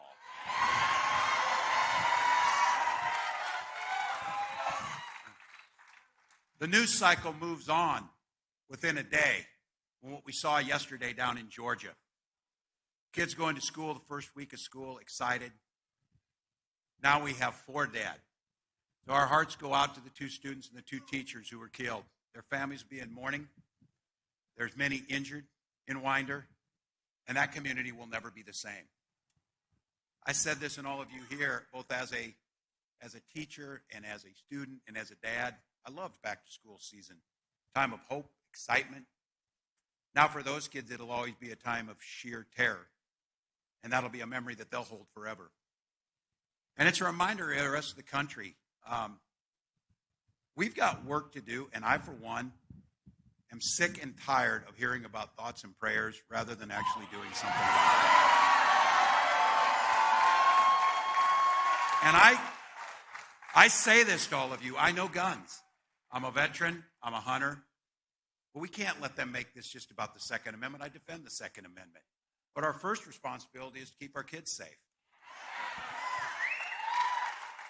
Yesterday, Vice President Harris said it doesn't have to be this way. And I can tell all of you, as someone who's owned guns my whole life and hunted, I can tell you I can remember it with such clarity. I sat in my office in D.C. when I was a member of Congress, and it was shortly after the Sandy Hook massacre. And I sat in there with all those parents. And at that point in time, I was an NRA guy. Many of us grew up with that they were gun safety. And I was the only one who took the meeting with them. They tried to get meetings with people who wanted to do this. And to sit in there and listen to these parents, I think about it today. My son, this week, started his senior year of high school.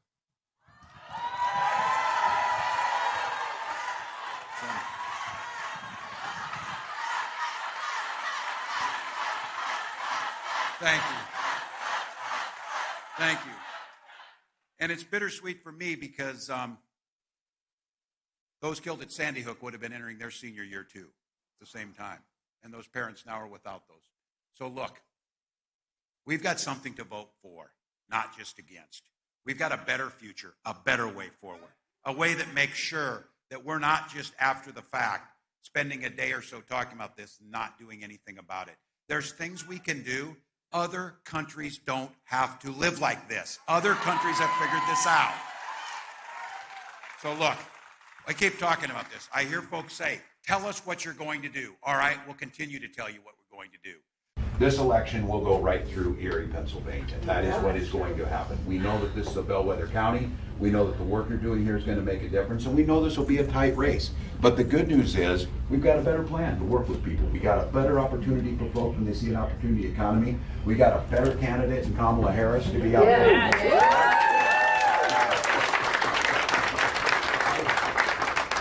saw last night that the former president was in Pennsylvania here and told people they had no choice but to vote for him. I would say, like almost everything, he is 100% wrong. There is countless opportunities. And it's not just in this one, and what we're finding the power of this is plenty of reasons to vote against that. Plenty of reasons to vote against that. But what you're talking to people about is reasons to vote for something. The ability to control your own destiny and your own personal health care decisions. The ability to make sure the middle class is put first. I've been saying this. I do say this because somebody said, you have nothing good to say? Well, I said I would about the former president. I said, look, I'll say this. I think he was very clear, and I think he kept his word. When he was addressing his rich friends in Mar-a-Lago, he said, you're rich as hell and I'm going to give you a tax break. He did that, and he followed through. He followed through. Middle class, not so much. These folks that have robbed the middle class, the venture capitalists who have gutted middle America, you know that these issues of bringing things back, of bringing supply chains back here, of making sure that our schools are strong and our kids have a strong education, healthcare is accessible, and we can tackle some of these hardest problems with a sense of joy. Look, climate change is real, and our children are counting on us to get this right, but it doesn't mean that we can't grow our economy. Kamala Harris, the administration has created 300,000 new jobs. We know that there's opportunities in creating energy on all spectrums. We can do that, and you do it right here in Pennsylvania. So I was mentioning, we had a lot in common, Pennsylvania and Minnesota. You know how to deal with snow here. You do it joyously, too. But for all of us, and I will tell you, it is going to be the voter to voter. It's going to be the friend to friend contact. It's going to be the people who are now picking up the phone. Some of you are experiencing this. They're willing to talk about politics. Look, it is not a flaw. It is the plan and the system on the other side to depress votes, to tell people it doesn't matter, to have them believe that it's all the same, that your vote, and then to start, you know, the conspiracy theories and things like that. When we were in Detroit a couple weeks ago, the Vice President and I, and we got out and there were 15,000 people there, Donald Trump said that those were AI generated. You know what won't be AI generated? All those votes that come from that. We have got 50 offices of people just like you. We've got shifts being filled up by people calling their neighbors. Every single one of those voter contacts is one step closer to what we say, this isn't the end. Politics isn't the end, it's a means. The end is a freer, better, more inclusive society where everybody has a place to belong. And we keep talking about this idea of freedom, of what it matters, freedom to make your own healthcare decisions, freedom to set your life forward, freedom to breathe clean air and drink clean water. Those are all freedoms. And I'm going to say it today because it's heavy on every one of our hearts. I talk about this. Freedom for our kids to go to school without being shot.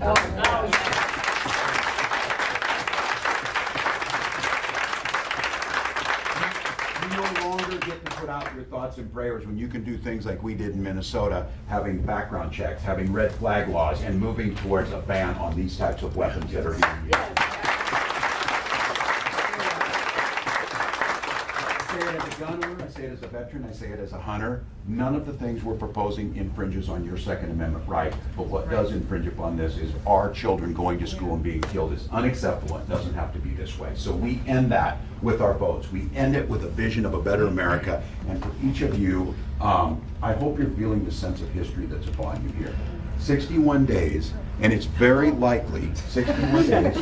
I'll use my line, sleep with your dad, not but 61 days that you're part of something, and it really isn't hyperbole. There's a very real chance that the calls are being made here could make the difference in the vote and make the difference in Pennsylvania, that can make the difference in this election, that can make a difference for generations to come, not just in this country, but globally. We need leadership that trusts our allies. We need leadership that is showing true leadership and decency around the democracy.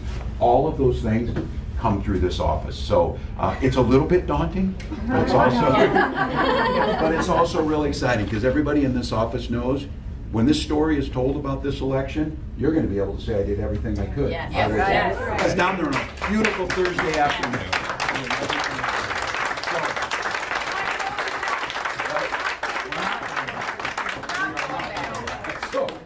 Let's get this thing done. We're grateful to you. Let's punch a few buttons, make a few calls. Put somebody on with me if you get them. Absolutely, we can I'll do talk that. to them and get them going. So if you got anybody else, so we'll do it. But thank you all. Let's do it. Thank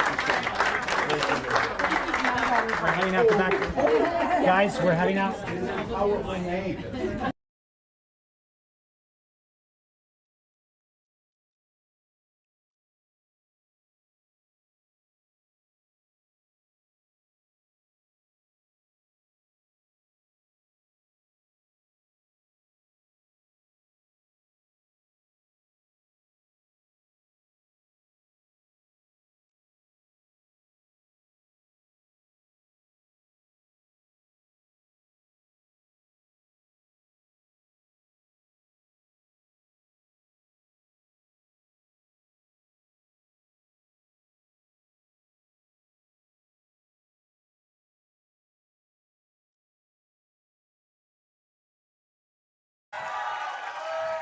So I think all of you are here and you feel it. And for the young people who are here, look, between the last election, COVID, and the last 9 years of this nonsense after that guy came down a gold escalator, they've tried to tell you that this can't be joyful. This can't be fun. This can't be hopeful. This can't be positive about the future. Well, we reject that. And it took Kamala Harris to come onto the scene to tell us this is a joyful thing we're doing. This is hopeful.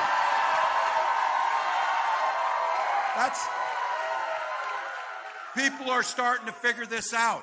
From her first day as a prosecutor, then to a district attorney, then to the attorney general of the largest state in the nation, then to a United States senator, and then to Vice President of the United States. Yeah, she's qualified. Let me know that. She's qualified.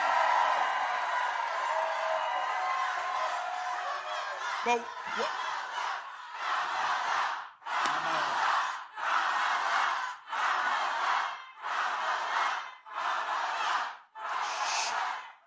And she does this work waking up every day, doing it for the people of this country. She's the one.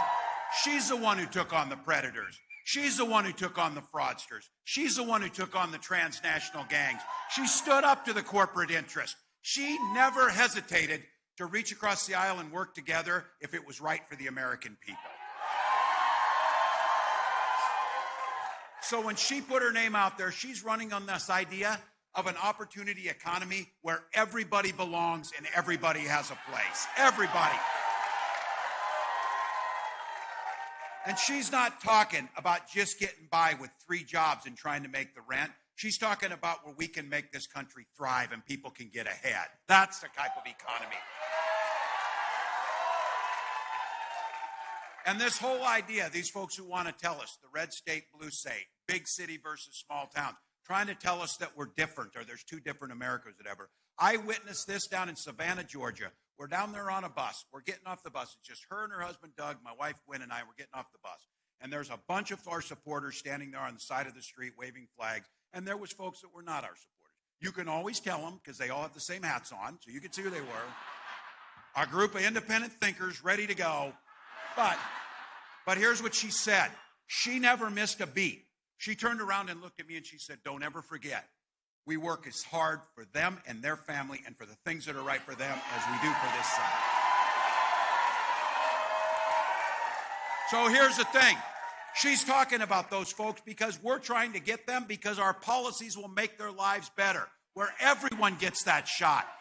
She's talking about cutting taxes for the middle class. You get busy, you're after work, kids are coming home from school. You chose to be here. On behalf of the Vice President and myself, but on behalf of this country, thank you for caring and loving your country enough to show it. Thank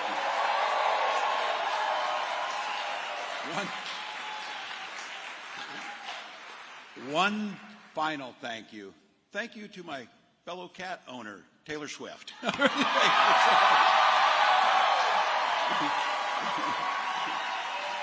Look, she's not here, but let me just say, Vice President, I know you're all waiting. Oh, what a bait and switch this guy left on us. Look, Vice President Harris and I couldn't be more excited to have her support. Really grateful. So, and look, it's not as if I didn't warn these guys a few months ago. You mess with cat people and you will find out. You will find out. So they did. So beautiful strategy there, picking on the cat people. So look, all of your... And again, I want to go back to those old school Republicans, the folks that need to come over and realize this is the agenda for them. One of the things they used to always talk about is personal freedoms, personal responsibilities. Well, the responsibility part is out because Donald Trump has never taken responsibility for a single thing. But the personal choices and the personal freedoms, we respect it. We respect it. We may not agree with it.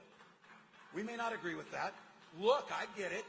There's some of you choose the Packers over the Vikings. That's your choice. It's your choice. Oh, give it to me. Give me my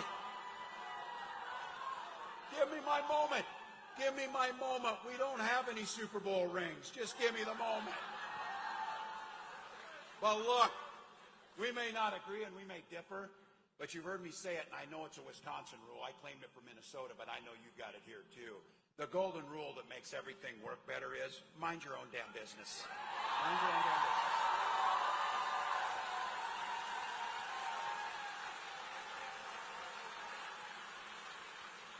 Think about it. How is that not appealing to Republicans? How is that not an appealing thing?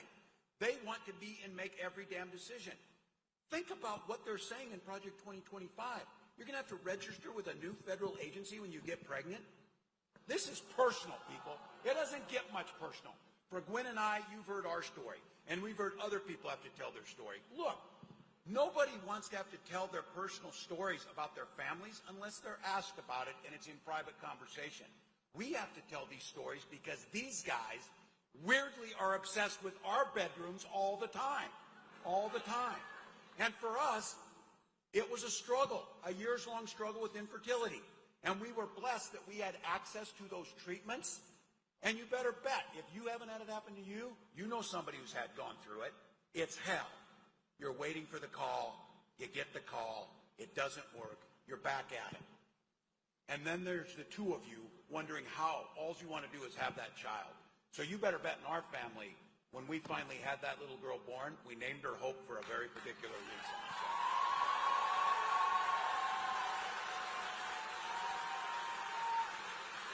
And she, like all of you, and I say this, she and Gus are Gwen and I's whole world, just like your children are, just like how you choose to live your family.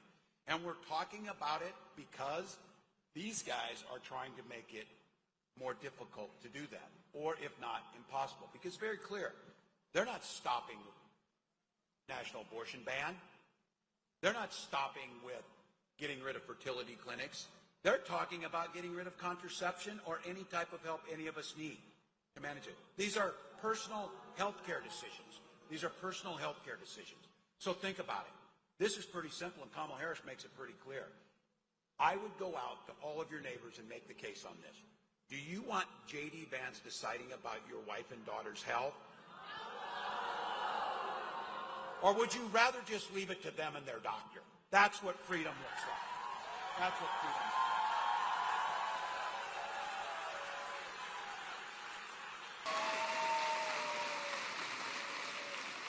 And I've still got my guns to go shoot pheasants in a couple weeks. We still have the opportunity. Somebody need some water? We need some water.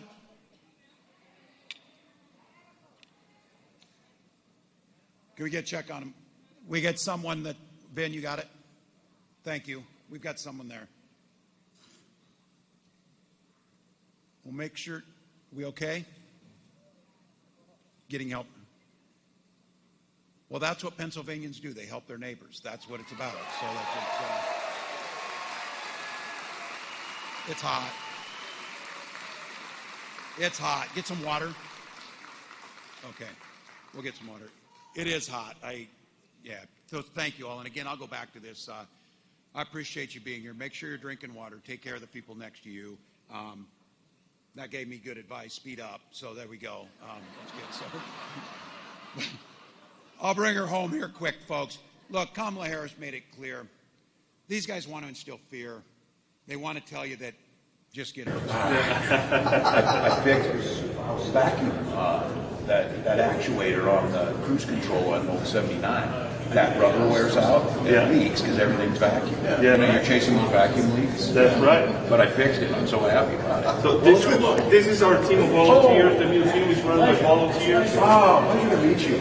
Nice to meet you. What a nice place to be able to work. Holy smokes.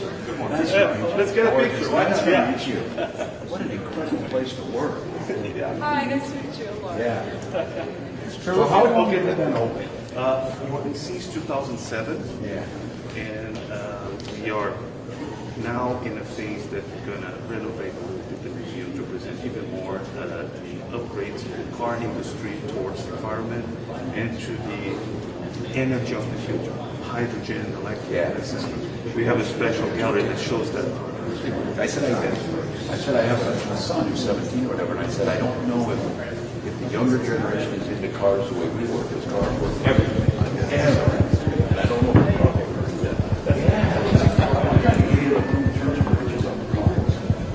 the new one. No, the computer. We're going to catch you right up here. Yep. For my son, I got a nice, safe Subaru, which is still working. So we have been looking at Mustang, huge Mustang. So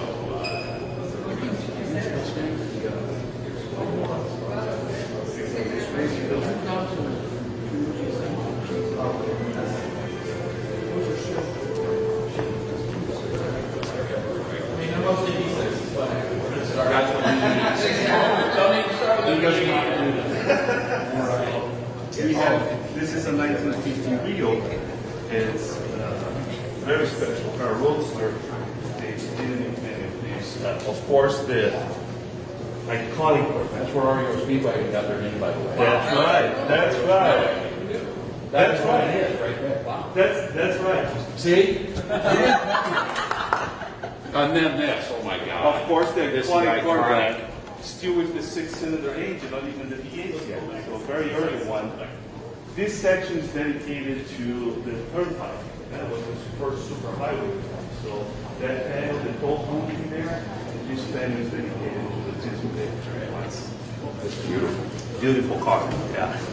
So here we have, as I said, dedicated to many things about transportation, paying tribute to the history in the valley for the racing cars too. This is dedicated to the Lehigh Valley Timing Association. So especially with the LPGA. Look at this. Yeah.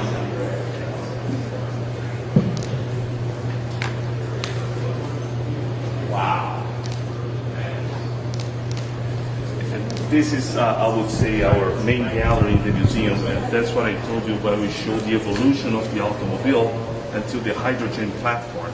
So starting here, actually, we have believe it to be the first car built in America. Really? Yeah, Henry Nadick in Allentown built this horseless carriage on 1889. I predated Ford and everybody. I know you know about that, but on 1886, Carl Benz built the first self-powered car, the horseless car carriage. But 3 years later, here in Allentown, Henry Nadick built this one. People believe that the Dreyer brothers did it, but actually, this was the first one. And this is a gem. This is unbelievable. Wow. And it's been here in Allentown the whole time? The whole time. I mean, it went out, I think, for a short period of time, but then it was reacquired and placed here. And many people believe that electric power. Here we have a good example of how the cars started. Steam, gasoline. Unique thing about a Stanley is it doesn't run. So, and it's very interesting to see. There's no steering wheel. You'll see a bar here inside, and that's actually works as a steering wheel. That bar. Women were buying this car because they don't have to crank like regular cars. It was very comfortable to drive. Wow. And this is the first electric one. The Electrobat. Wow. 1895. Yeah, it's not a new idea. Not a new idea. And that's a charger. As you can see, that's what it is? That was the charger back in the day. That's incredible. Yeah, like in the picture, it's the same, almost the same model. So they were charging cars like that. I knew they had the old ones, but I had never connected together. I guess I never thought how they would charge them. That's right. Wow. Incredible. Yeah. And here another example of an electric car. This towards to use in the city, of course. Very compact, the city car.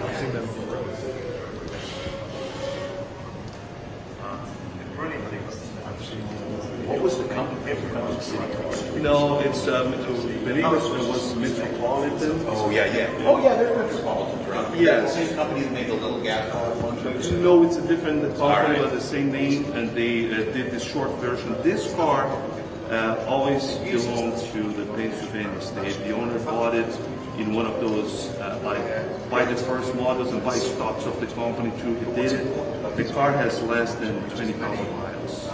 God, that is so 1976. Everything about it is 1976. That's right. And that one is even more 1970s. Oh. Look at the shape and the interior and the wheels. It's good to tell the story, though. Oh yeah, you're right, in the velour interior. Very typical. But it's good to tell the story of electric vehicles because it feels like it shocks people, like this is something too new. Or that's right. I've been working on it for a century. The students that come here.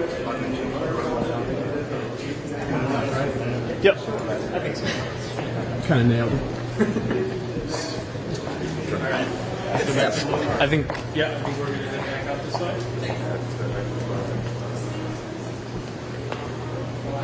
American wheel.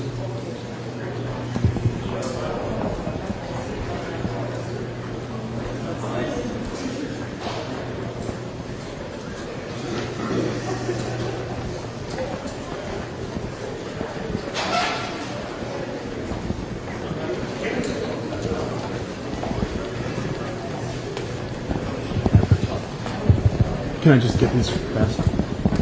Not that it matters.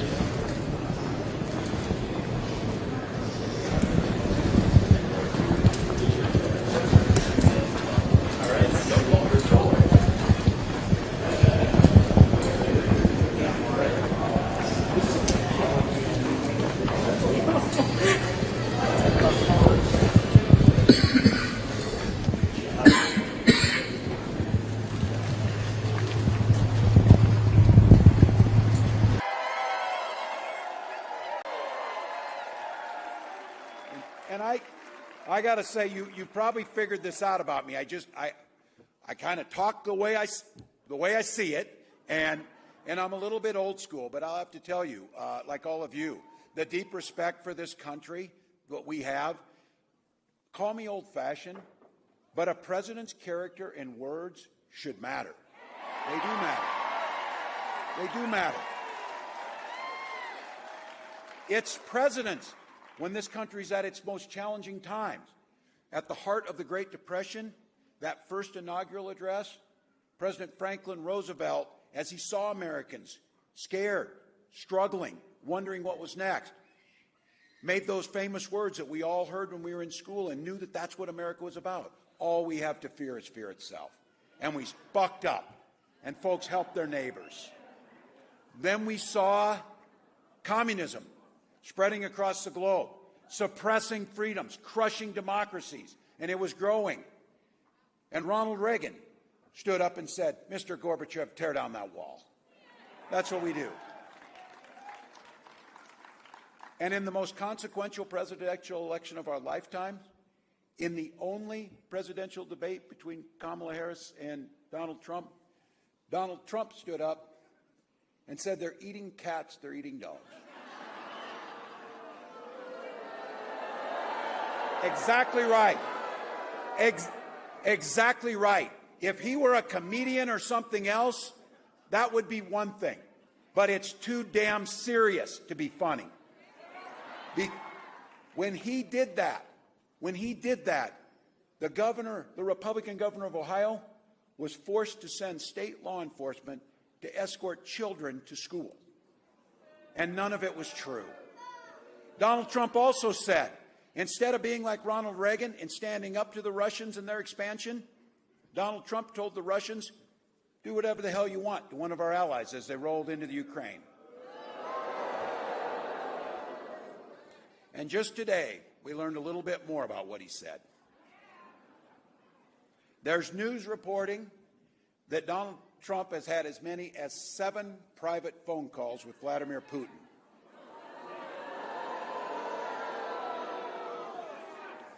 I can guarantee you that Kamala Harris and I do not have dictators on speed dial. So,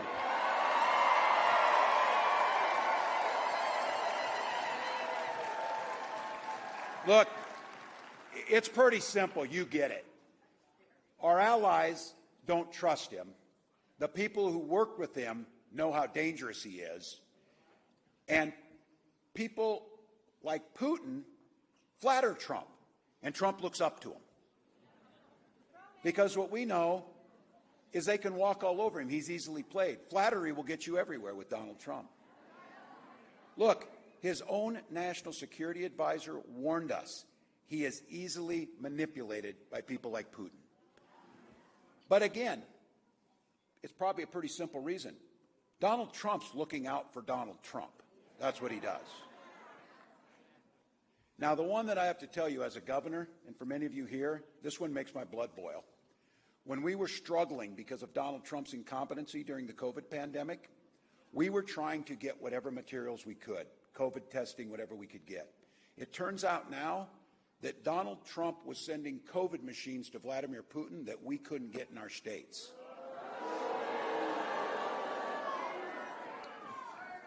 Every day. So, and now, as we watch and our hearts go out, and as governors and as American citizens, we see the heartache, the turmoil, the loss, the trauma that happened after Hurricane Helene and a natural disaster. And we know we work together. You saw it right here during the Davis fire. I watched all of you, many of you. You stopped campaigning and started collecting goods for people who are in the fires. You stopped doing politics and other things to look out for your neighbors. But now we've got Donald Trump's staff telling us that Donald Trump was refusing to send aid to disasters until he found out how the people in those areas voted. Now, I know that the bar has been lowered on these things, but can we all just agree? I say this because those of us remember the Republican Party in this country has contributed much to this nation. They have been there. Look, we don't always agree on some of this, but I will guarantee you, when the old Republicans talk about freedom, they meant it. They meant it.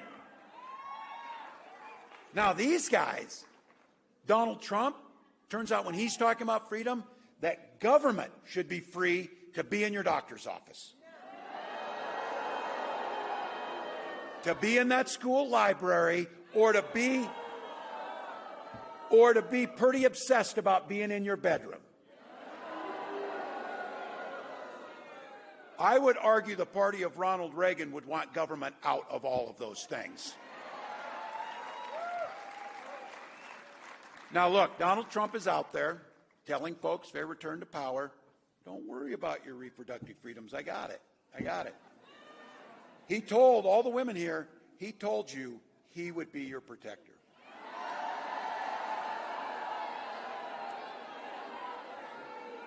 So the other day in that little debate I mentioned, they're kind of affecting this Project 2025's. They want to monitor of women's pregnancies. And I saw Senator Vance, there were a couple moments of clarity where he said, well, people just don't trust us on these things, you know. And that's where my wife is really happy. Some of you saw me face on this. I almost blurted out, no, you know, no kidding. No kidding.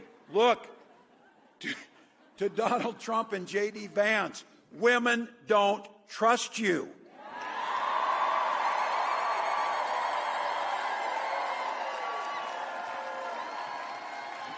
And I heard some of you, I know this is a Nevada golden rule. The very simple thing on so many of these things that make the world go round is just mind your own damn business and things will go better.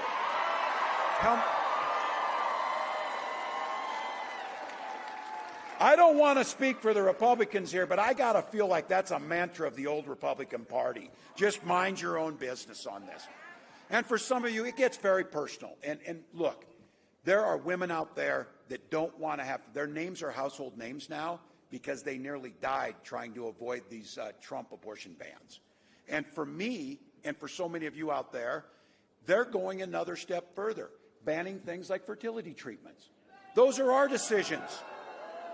Those are our decisions to make. Whatever family you want to have, or no family, or whatever that family looks like, that's your decision, not government's decision.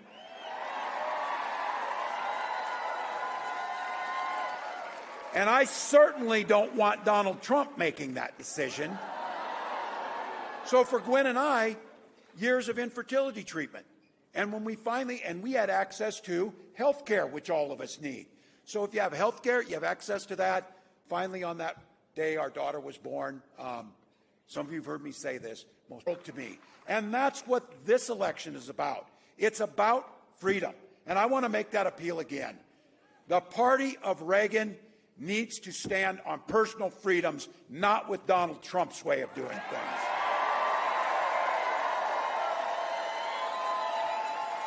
When Kamala Harris talks about freedom, she means your freedom to make your own choices about health care, about your family, about the books you read, about the life you want to live.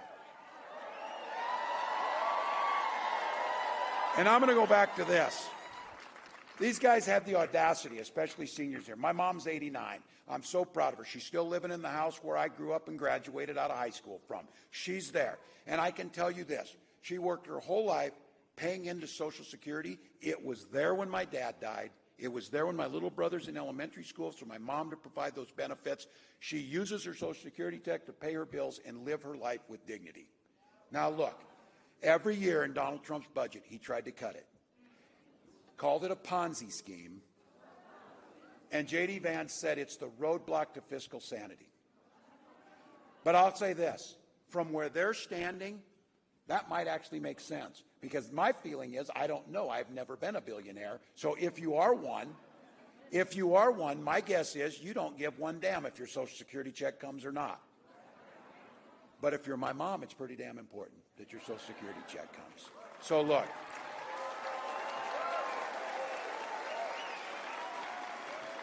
Freedom to make your health care decisions. Freedom to live in dignity in your senior years. Freedom to be there if tragedy strikes you and that there's a safety net there. We oftentimes talk about this. This is a state that you know a little something about pulling yourself up by your bootstraps. You know how to do that. But the thing is, sometimes in life, you don't have any boots. And they're loaned to you by Social Security. They're loaned to you by your neighbors so that you can get back on your feet. Those are the things that freedom means.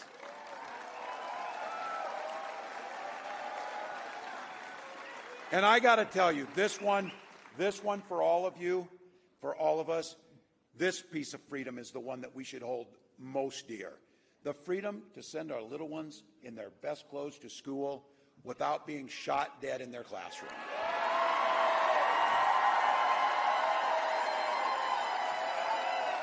Look, there's a whole lot of you out here just like me, veterans, hunters, gun owners. A lot of you, you're here. Look, we understand the Second Amendment. We understand what that is. But we also understand this is not a discussion about the Second Amendment. We can do common sense things to withhold our first responsibility, the protection of our children.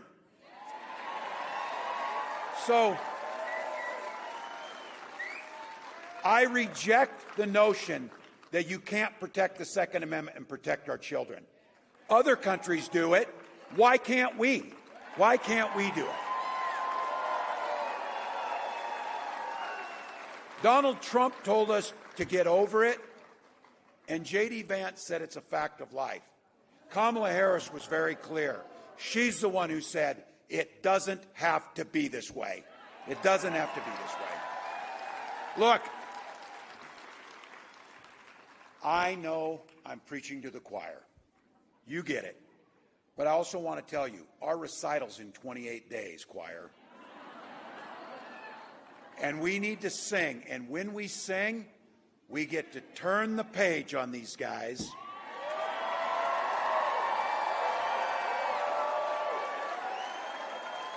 Put in a new generation of leadership with a new way forward.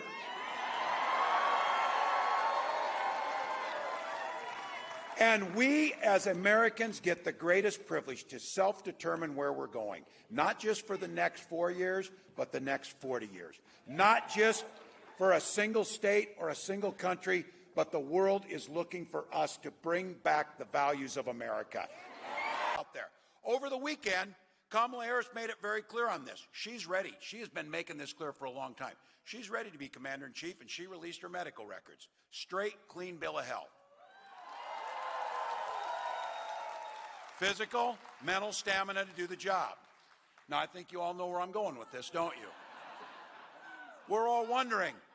Donald Trump said that he would release his numbers. He would release his medical records. Look, he says now, I think he forgot to do it. He's been forgetting things. We'll give him a break on this. But Kamala Harris is right on this. Watch his rallies. He's confused. He's a nearly 80-year-old man. He's ranting and rambling until people get bored and leave his rallies. That's happening. But here's the thing about this. It would be funny if it wasn't so dangerous. So look, we owe you something here. We owe you something. Under Kamala Harris's leadership, farm bankruptcies are down to a record low this year. And since she took office, Pennsylvania has created more than 500,000 jobs. If Trump returns to power, his Trump sales tax costs rural families nearly $4,000 a year. Cut Social Security, cut Medicare, gut the Affordable Care Act, give tax breaks to billionaires and big corporations. That's it, folks. When you want to talk to your neighbors about what this election is about, I don't know, I don't really like Donald Trump, but I like his policies. Which ones? Which ones are those?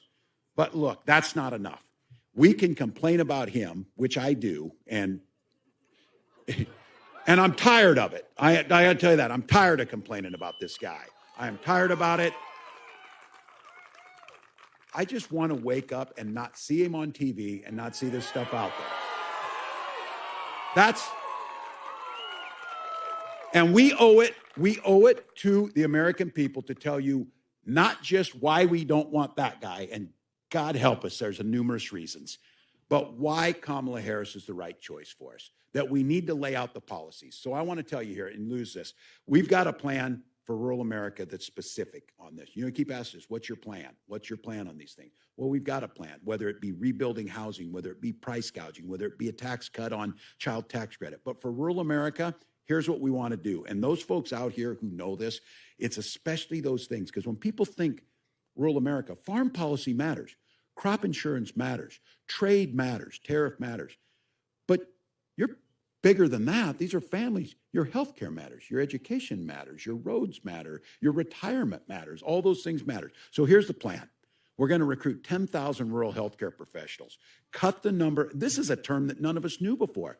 Ambulance deserts. There's large places in America right now. If you dial 911, it's very difficult to get to an ambulance right on time. Our EMTs are in short supply. We want to make sure that we're cutting that in half, expanding telemedicine and access to affordable quality health care for everyone in every part of the country. Now, this is another one you've seen. Making sure that we're protecting independent pharmacies can stay open and build 3,000 more so rural communities can have access to medications they need. Consolidation between pharmacy benefit managers and the closing of small independent rural pharmacies not only took jobs from small communities, they made it more difficult for you to access the medicines you need at affordable prices. And we'll make sure buying a home becomes more affordable. This is foundational to everyone. The rest of you out here, and some of you look like me if you're in this, the sandwich generation that we're talking about. Those of us out there who have a nearly 90-year-old mother, and as of Sunday, I'm proud to say, an 18-year-old son who, he said, "Dad, you've almost secured my vote. You're still working on it." So he's guarding that vote. He's out there doing it.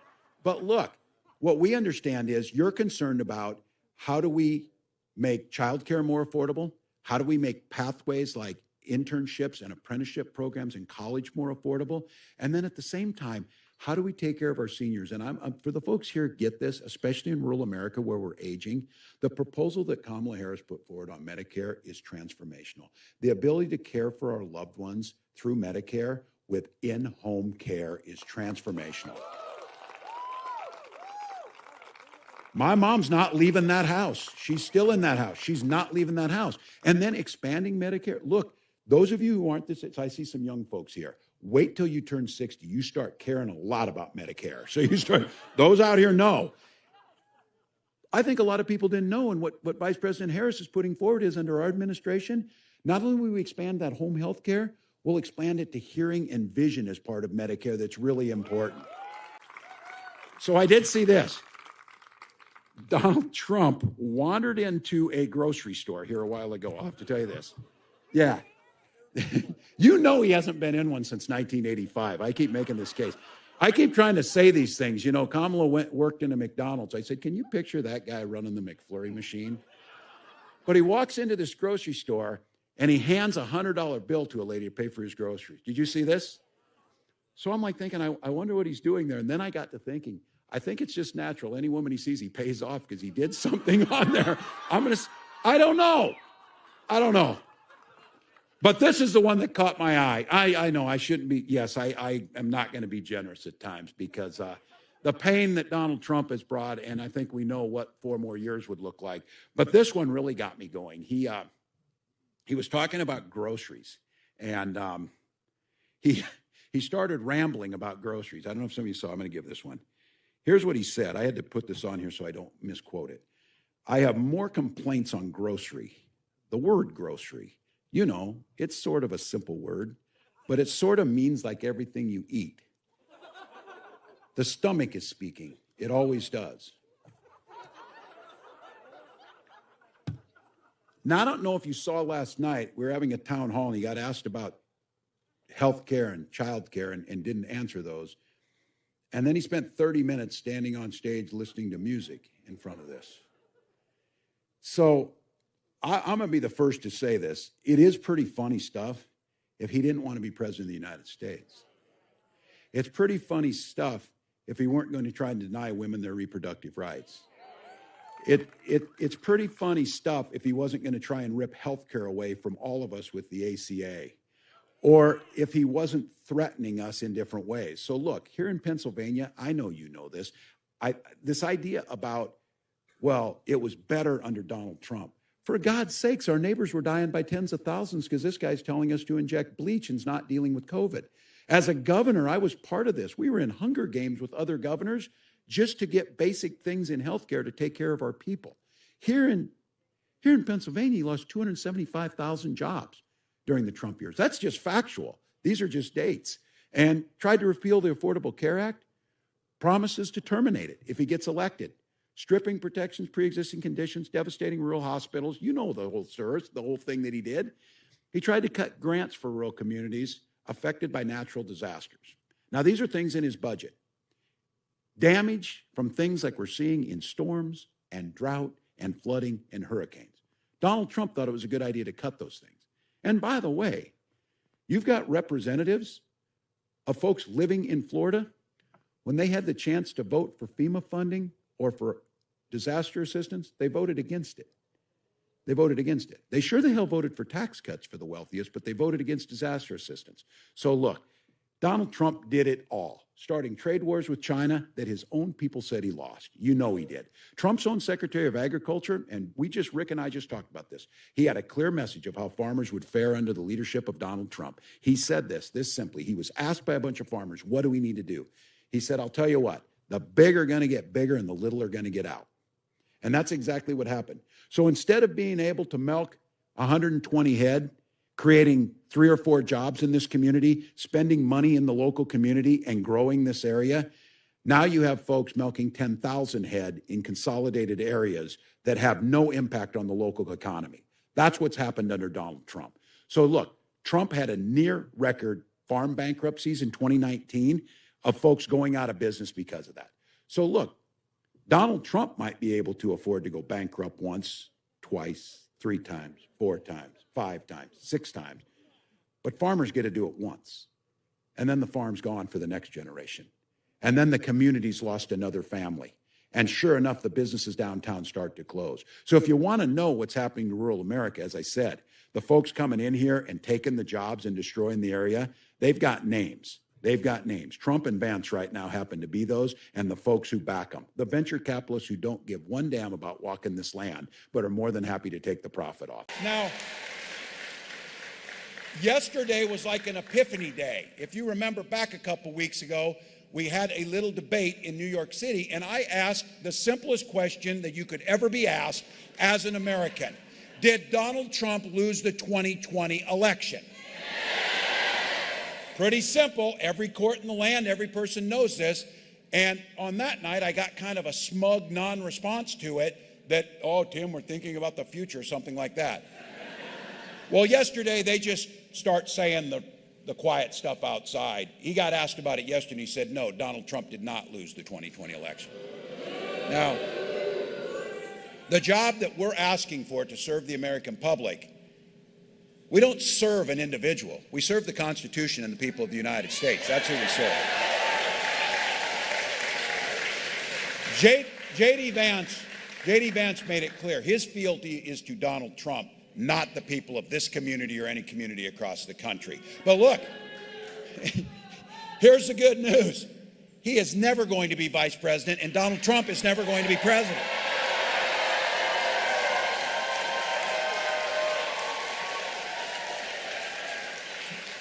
You can say no to them and yes to Kamala Harris and a unified country. A new way forward. And for me, I hadn't done it often, but a couple of weeks ago I was in a little discussion with somebody who disagreed with where we were at. And I mentioned at that time, when they were continuously denigrating newcomers to this country, I mentioned the one thing of my faith that was very central. It's whatever happened in my youth, this sunk in. That was Matthew chapter 25, verse 40. What you do to the least amongst these brothers and sisters, you do unto me. And there's a lot of life that can come out of that simple verse. And I, for one, feel incredibly blessed. For one, I'm blessed to be on this ticket with Kamala Harris, and I've gotten to know the Vice President.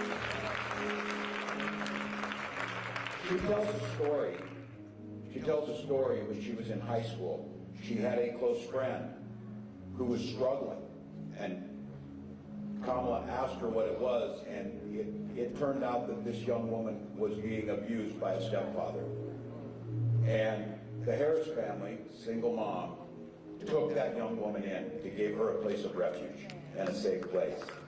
And her mom, Kamala's mom, said when you see something wrong, you have a responsibility to do something about it, to do something. And it seems to me that in that moment, that friend of Kamala's was the least amongst us. And Kamala was living Matthew 25:40 in her life. And she talks about that being a pivotal moment for her. She went on to become a prosecutor, district attorney, and attorney general, United States Senator, and Vice President. And can we all agree that she is the most qualified person that's ever president? Just saying, that's pretty good resume. Pretty good resume. We know that we folks try and find a reason it's not, but it struck me that in doing so, she was living that gospel, and she talked about one client. The first day as a young lawyer, she walked into the classroom, into that courtroom, and I say this as a teacher, the same way. She walked in there and she said, Kamala Harris for the people. That was her job. That was her job, to be for the people. And for me that stood out. And then when we got to know each other, she talks about how a kid from Oakland, in a middle-class family, a single mom, and a kid from rural Nebraska, Butte, Nebraska, could be running for president and vice president. She said, we come from very different places, But she said, Tim and I grew up around the same type of people. Middle-class people who looked out for their neighbors. Middle-class people who just wanted a fair shake. Middle-class people who knew right from wrong on how things work. So I say that because when everything gets boiled down, we've got an election that, look, I know many people would say I'm tired of this. Trust me, I am too. We're fatigued from it. But when the burden gets heaviest, that's when people start standing up a little straighter, when they start wondering what needs to be done here. And the choice in this is not all the noise. The choice sometimes just boils down to some of those simple scripture passages that tell us how to act. And I just ask you, and again, I recognize the separation of the secular from our spiritual side, but you can't separate what you learned and how you see people and how you care and how you worship from how you live your life. It's very difficult. It should be difficult. It should be difficult. If you're able to put aside what you learned in this space and go to govern and forget all that, I guarantee you're not going to be very good at it. You're not going to be for the people. But I think about this one, about what's at stake. And I think you see two very clear choices. You have someone who's trying to lift us up and truly bring out our better angels and bring us together, and those that want to exploit fear and division. And for me, when I think about this, my faith is very clear. My faith tells me to care for the poor. Not to rig the system for the wealthy, but to care for the poor. It tells me to tend to the sick. Not to make it harder for those folks to get the care that they need. And this one, it tells me very clearly to welcome the stranger if they're yourself, not to demonize them and make them feel unwelcome or unsafe. It also tells me, and we see it in here, to respect our elders, not to undermine programs that make life easier for older folks, make life a little bit easier for them. If you truly want to honor your elders, make sure that we're supporting systems like Medicare and Social Security that take care of them. That's the option.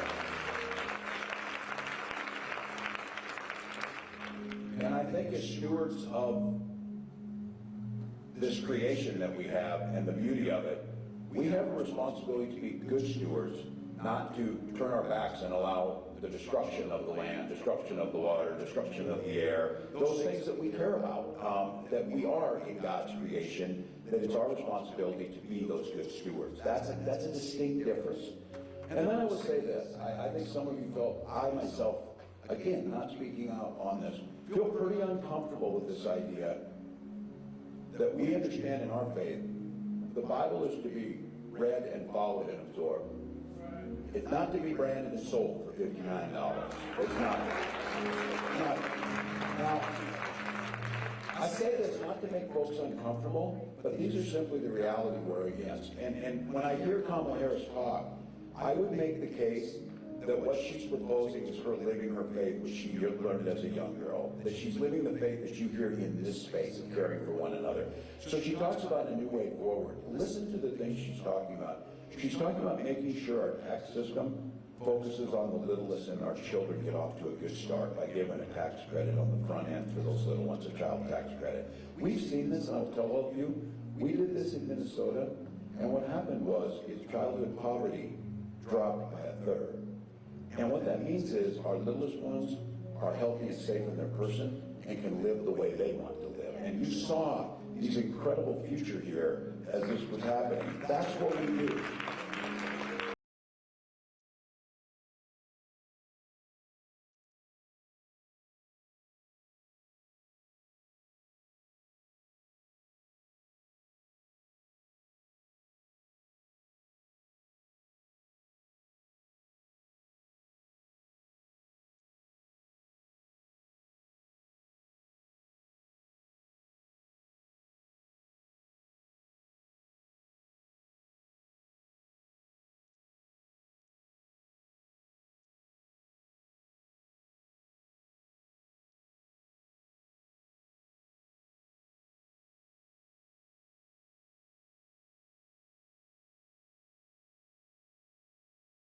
Blue Devils, thank you. This is incredible. You're engaged in this. You're ready to go. You're ready to win this thing. And this was about what a privilege for me to be here, but what a privilege for all of us. There are billions of people around the world could only dream of gathering as free people to determine our future together, the type of government we want, the type of society that we want to live in. So on behalf of Vice President, myself, and on behalf of all Americans, we're going to win this thing going right through Duke University. Let's go. Now, I know you all get it. You're engaged. We've got a door knock coming up. This is a time when a lot of people need to be reminded what's at stake here. And it's not about putting fear in. It couldn't be clearer, the difference in this. You've witnessed it on the stage. As Donald Trump descends into madness, Kamala Harris is out last night at a town hall taking all questions, answering the question, talking about those things. And for each of you, I know where it's at. This is now the ground game. This is now the door-to-door. This is now, and look, you're here, you're engaged, but I know you've got friends who are like, my God, I'm taking a nap. I'm not going over there to watch this crap. And that's what you do. There are choices you could make. You made the choice to come here because you love this country and know how important it is to be a part of this process. And right now, you're not talking about the next 4 years. You're talking about the next 40 years. And you're not talking just about what you're going to do for North Carolina or even this country. We're talking globally. Because I know you run into your friends who say, I'm sick of it. I'm just not that into politics. Too damn bad. Politics is into you. It's into you. This is literally, women's lives are at risk because of the policies they're putting in place. There's no laws that dictate men's bodies, and they want to put them towards women. We're not going to have it happen, and we're going to restore the protections of Roe. We know how important it is.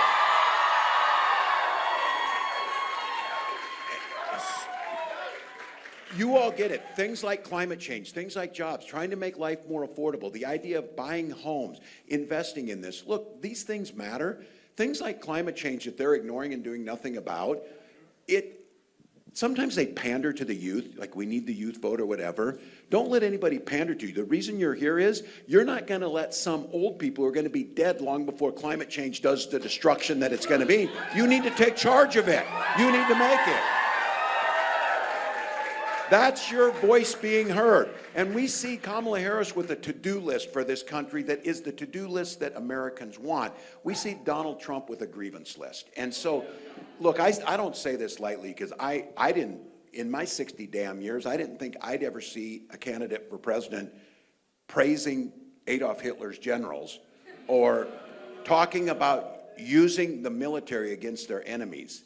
And I mean, it's pretty stunning. And I said, look, I recognize I'm on the top of his list, but don't kid yourself. You're somewhere on that list too if you disagree with these people. That's who they are. And got asked last night, this guy's tendencies towards leaning towards dictatorship is un-American. It is absolutely horrific, the things they're proposing. But here's what I say is, you know what's great about that? He is never going to be president again. He is never going to be president.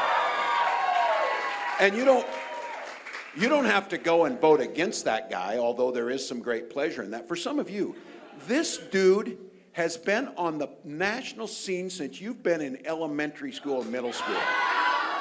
There are so many reasons to beat this guy, but one of them, it might be petty, but I'm going to own it. I just don't want to look at him anymore on TV. I don't want to hear it. I don't want to see it. Because it's all about him. It's all about what he wants. It's all about what he says. That's not what this is about. You all learn this here. It's about servant leadership. It's about helping others. It's about contributing to your society.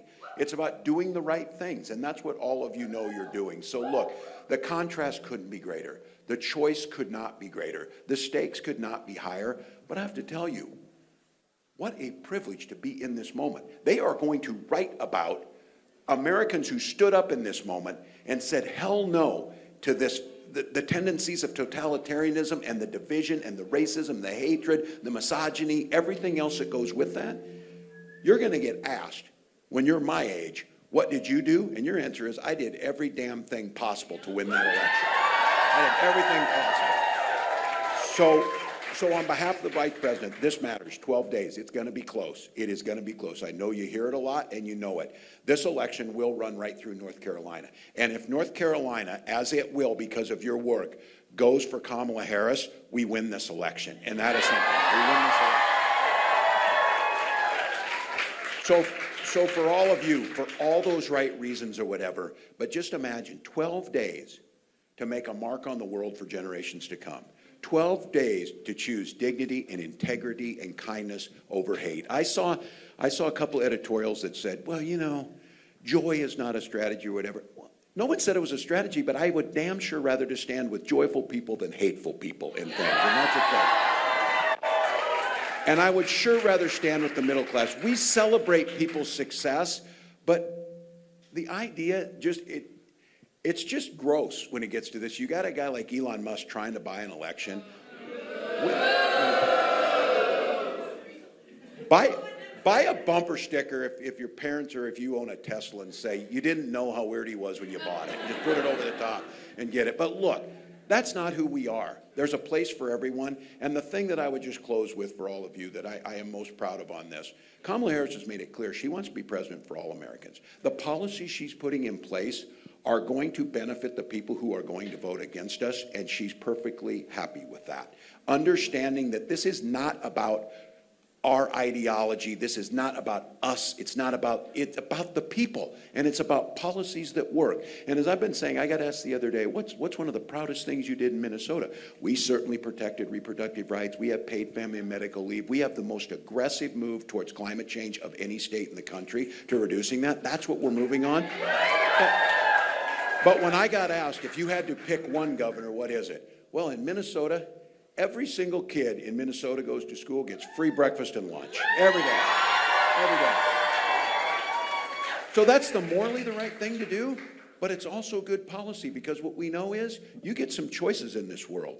And you can buy school buses and school meals, or you can buy prison buses and prison meals. We choose school buses. We choose the future. We choose forward. So for all of you here, thank you. Make sure the door knocking's happening. This thing is far from over. These 12 days will determine what it is. Donald Trump and his team thinks putting on ads, demonizing people on TV and dividing us and making up lies about people who are in this country legally just trying to make it way, they think that's going to win it. But they don't realize what's going to win it is each and every one of you going to somebody and encouraging people to their better angels, encouraging them for an optimistic future, encouraging them to a better way forward. And let's turn the page and just cancel the Donald Trump show, move into the future. Let's elect Kamala Harris. Thank you all. Well, good morning. You know, speaking of coaching, I don't know if you know this, we have a special guest here today. Mayor Quentin Lucas is the mayor of Kansas City, is here with us. So, hey, he's a good man. He's a good man. So you can root for the Raiders and still like this guy a lot. So go with that. Can I just say, you just witnessed what courage looks like. You witnessed Caitlin Joshua, someone who should have been left to not have to publicly talk about her personal health decisions, who should not have the government in her exam room, who should be able to have those decisions made by qualified medical personnel who are trained to make those decisions. But because of what Donald Trump did, Caitlin Joshua is traveling the country showing courage to make sure what happened to her doesn't happen to anyone else. So we owe you a great deal of gratitude. And for some of you, I have the great privilege as a member of Congress to serve with this incredible member of Congress. Dina Titus is a fighter for the state. I know Steve Horsford's not here, but he's right there with them. And you have to, not just for Nevada, but for the entire country, you need to send Jackie Rosen back to the Senate. Make sure you get that done. Have to. I know Representative Ledger Fernandez is with us, folks that are working. We've also been joined by the Honorable Julie Su, who's out there working like mad to get things done. Thank you. This is somebody who understands that it's labor that built the middle class. And when the middle class is strong, America's strong. So thank you. And I just want to say to each of you, look, it's a beautiful Sunday morning. There's lots of stuff going on, but here you are. You're here because you love the country. You're here because you understand the fight that's in front of us. You clearly understand, and Caitlin laid it out clearly. You know where they're headed with this. You know what they're doing. Donald Trump brags about this. And just to be clear, the data is very clear on this. States like Texas, maternal mortality rates have shot through the roof. It's elsewhere. And these are folks, be very clear, there's no exceptions. The counterpart to me, just think about this. There's 350 million people in this country. and the next vice president is either going to be J.D. Vance or me.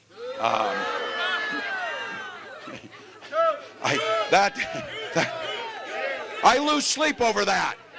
I lose sleep over that. But look, you couldn't have a greater contrast in this. And I'm going to speak to a minute for the guys that are here.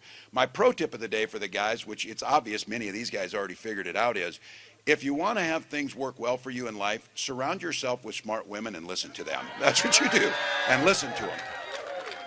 But I also want to thank these men for being here, because what they understand is, for the women that they love and women across this country, this election is literally, those loved ones' lives are at stake in this. Those women's lives are at stake in this. You just heard it. This happens across the country. I had earlier this week a chance to sit down with another woman who should have her private life private, but couldn't because of that. A young woman named Hadley Duvall, who as a young child of 12 was raped by her stepfather and was told by her state in Kentucky that she would need to carry that to pregnancy, risking her life of where it would be. Now, J.D. Vance said no exceptions to rape and incest, because he said two wrongs don't make a right. Let me be very clear about this. There's not one damn thing right about what happened to Hadley Duvall. And I'll be damned if I want to be lectured by Donald Trump or J.D. Vance about loved ones in my life, about anything for sure. The one thing I think we all need to be very clear about is where we stand up, and I hear these little ones here and it's wonderful. Just to be clear, they're not stopping with this, and I will just let you all know this. They're coming after contraception. They're coming after infertility treatments. And my wife and I struggled with that for years, finally had our daughter Hope. And I'll be damned if I will have them make those decisions for you about your family and what you do. And let's be clear, the protection of health care in the ACA, the protection and the ability to provide early childhood education, the ability to be able to provide paid family and medical leave so that when you have that child, you can be with them. And we did something in Minnesota that the Vice President wants to do for the whole country. Every child in Minnesota, when they go to school, they get free breakfast and lunch every single day. So let's be very, very clear. I will not be lectured by those guys about family values, because they do not have it. The folks here have that. So, look, you know the assignment. This thing's going to be close. It's going to come down to a few votes per precinct in about a handful of states, Nevada being one of those. The issues that are at reproductive rights that we're here for, but it extends to worker rights. It extends to environmental justice. It extends to making sure that we're making decisions where we're protecting democracy throughout the world. Donald Trump has descended into madness over the last few weeks. And I think some of you don't miss on this. Go do your Google on this. Donald Trump's got this big rally going at Madison Square Garden. There's a direct parallel to a big rally that happened in the mid-1930s at Madison Square Garden. And don't think that he doesn't know for 1 second exactly what they're doing there. So look, we said we're all running like everything's on the line, because it is. It is. And I've been saying for the last 3 months or so that there'll be plenty of time for all of us to sleep when we're dead. Now is not the time. Now is not the time. So I want to say I'm proud to be on the team with Kamala. I'm proud to be on the team with you. The door knocks you're making very possibly could be the difference between electing Kamala Harris and moving us into a positive future, or the nightmare of Donald Trump. So when you're out there today, there's going to be a time, I keep talking about this, and there's some young folks here too, but there's going to be a time we're sitting on the porch in that rocking chair, and there's going to be some little ones around us, and they're going to say, what were you all doing back in 2024 when you stopped Donald Trump? And your answer is going to be every damn thing we could. So get on the doors, get this done, let's win this thing. Thank you. I don't know how much you hear it. You see it out there. I hear it on this. I hear folks. And one thing Lieutenant Governor's heard me say this before when people come up in there, they're tired of this. They're tired. They were saying Donald Trump's not doing as many events because he's exhausted. Well, he's not nearly as exhausted as the American people are of his nonsense. I'm tired of it. I'm tired of it. And people will just say, I'm tired of politics. I'm just not that into politics. The response to that is too bad. Politics is into you in a very, very personal way. So there's folks that are saying, look, we made it through one Trump presidency. We can probably make it through another. Let's just be very clear. You saw it last week when Kamala Harris was talking about these people who are closest to Donald Trump coming out and talking about how he's descending into madness. She called it a 911 call to the American public. And I think that's exactly what it was. These are not political people. They are the professional people who deal with national security, military issues. Those that he picked that were four-star generals, not political. People like Mark Milley, chairman of Joint Chiefs of Staff. He came out last week and said, Donald Trump is the most dangerous person ever in this country. This is the guy that was there in the Situation Room. James Mattis, his Secretary of Defense, said, I totally agree with him. And then his Chief of Staff, and those of you who know this, Chief of Staff, they're right there. Every decision you make, they're around you 24 hours a day, said this about Donald Trump. He is a textbook fascist and wants to be a dictator. Behind closed doors, he told General Kelly, a four-star American general, Donald Trump said, I need generals that like Hitler had. That's the ones I need. Now, I know that Indian country produces more veterans per capita than any other group of people in this country.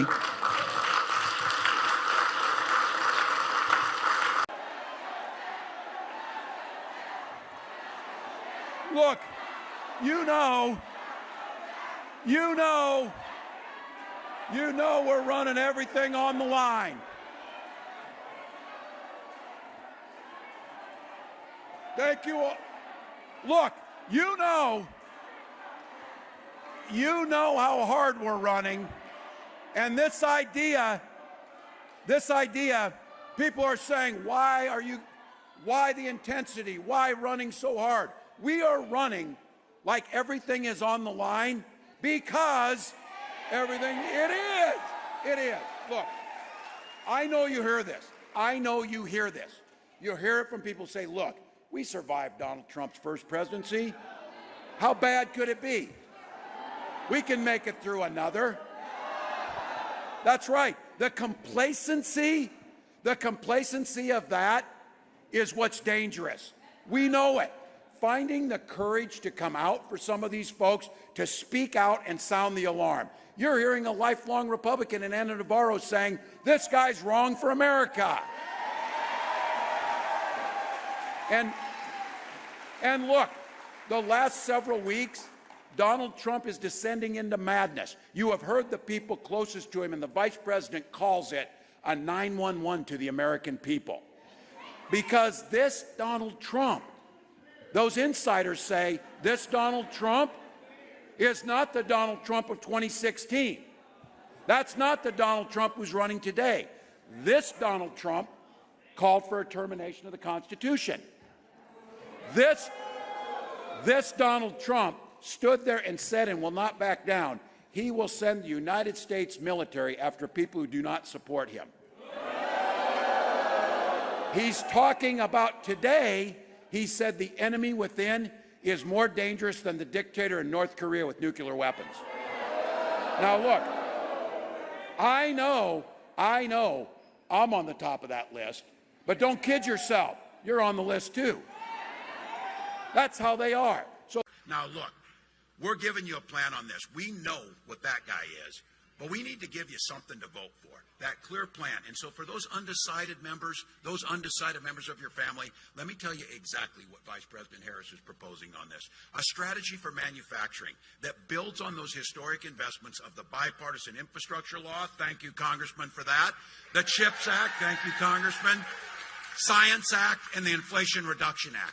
And one that empowers American workers and revitalizing manufacturing communities, starting right here in Columbus, as the recently announced home of the first semiconductor manufacturer in the region, right here.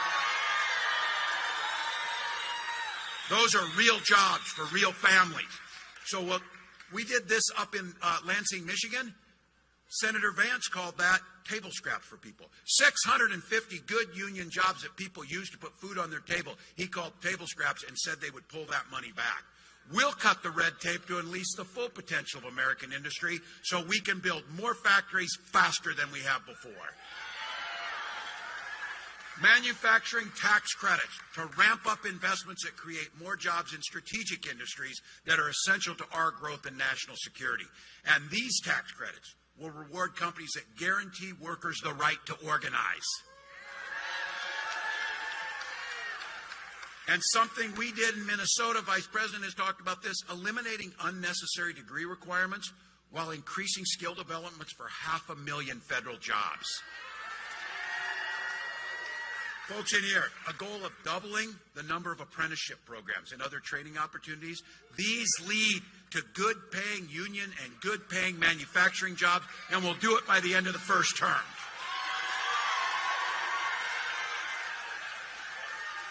And instead of doing what Donald Trump is, cozying up to these dictators, cozying up to China, we'll never let other countries like China undermine these investments with unfair trade deals. Look, that's a plan, not a concept of a plan, and I'm damn proud of it, so I'm going to stick with it. But I kind of shoot from the hip and speak where I'm at, so before I said they don't have a plan. They do have a plan, though, people. Because they did it. They wrote it out. It's 900 pages. It's called Project 2025. Now they're like, oh, I don't know what that is. I don't know. Look, I coach football long enough to know you take the time to draw up a playbook, you're going to run the plays. And that's what it is. And this playbook is a goddamn nightmare. I'm telling you, it is a nightmare. Project 2025, here's what it does. And the congressman can tell you how much damage this will do. It would repeal the bipartisan infrastructure law, the Inflation Reduction Act, threatening hundreds of thousands of new manufacturing jobs right here in Georgia included in that. These are building bridges, building roads. The biggest single investment since the Eisenhower interstate system. It was passed bipartisanly. It was moved forward. Donald Trump spent his 4 years telling us, oh, it's infrastructure week. Well, Sanford Infrastructure Week never came until Joe Biden and Kamala Harris got there, and that's why we have it. And then because Donald doesn't listen to experts, just like during the COVID pandemic, you've got good hospitals down here. I'm from the state of the Mayo Clinic. They told us how to handle COVID. Donald said, don't worry about that. Just drink bleach or whatever you need to do. Look. He doesn't know the economy either, and he's talking about establishing a Trump sales tax on everything from groceries to prescription drugs. The experts who know how this works said that will cost you and your families $4,000 a year. Now, Donald says China will pay for it. Oh, yeah, just like Mexico will pay for the wall. Yeah, you know. She knows. And look, that repeal in Project 2025, very clear. Repeal the ACA, cut Social Security, cut Medicare. That's what the plan is, and it's written out. Now, look, I know in this room, and I know you got neighbors who have this, you remember the Republican Party that added much to this country. You remember a Republican Party that especially knew how to stand with our allies and understood what freedom meant. That's not Donald Trump. That is not Donald Trump.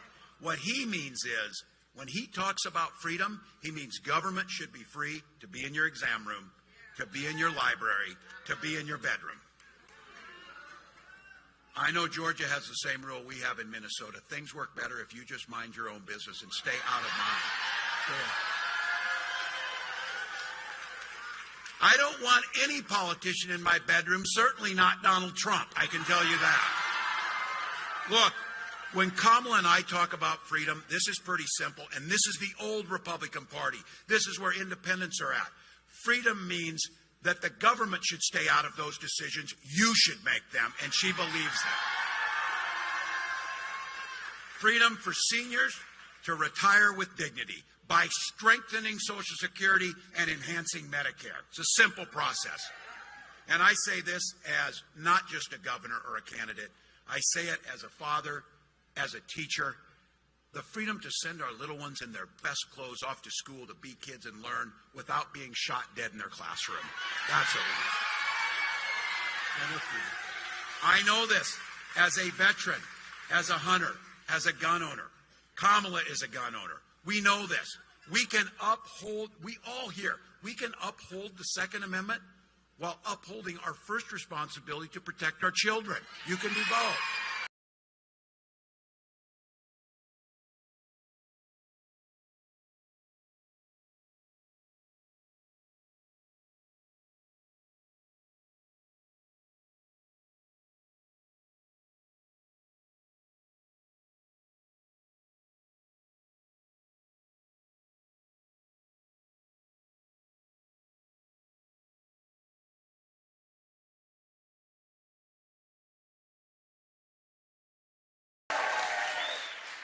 We're all learning a new term, sandwich generation that's in here. And for the young people here, trust me on this. You don't probably spend much time thinking about Medicare. When you turn 60, that's what you think about most of the time is Medicare and Social Security because it provides dignity. Kamala's talking about expanding Medicare, and the biggest thing that we have neglected for years is allowing Medicare to pay for in-home care so you don't have to spend down all your money. Makes a difference. And our seniors who pay in and work their whole life should be able to live in their home and have dignity and get that care and extend it. I think some of you in here are saying, are you kidding me? Medicare right now doesn't pay for vision and hearing? No, but it will after you elect Kamala Harris and we get this thing done.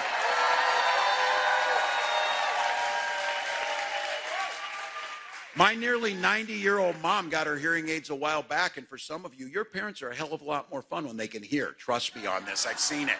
I've seen it. And the ability to be able to buy a home. For those of us who know what this is, this generation is being put at a disadvantage. It's difficult to get into homes. One of the reasons is, I sat on a stage with J.D. Vance. He said, well, the reason we can't buy homes is immigrants are all buying them.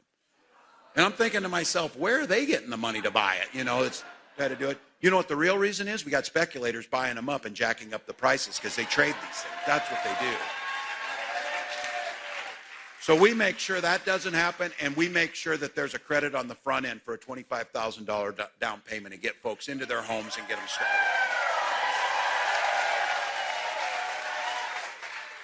And I want to give my proper shout out to all the small businesses, and I'll start. Can we give a round of applause too for Orange Peel for hosting us right here?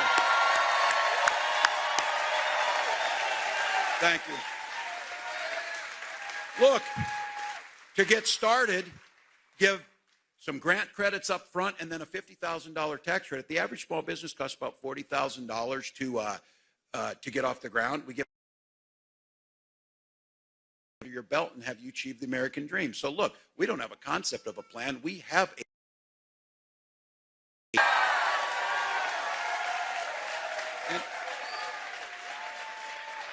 can I just say, and this is a good question to ask because Donald Trump's plan is going to add trillions to the national debt. They asked, how are you going to pay for this? And I said, well, a starting point would be to have Donald Trump pay his damn taxes for the first time.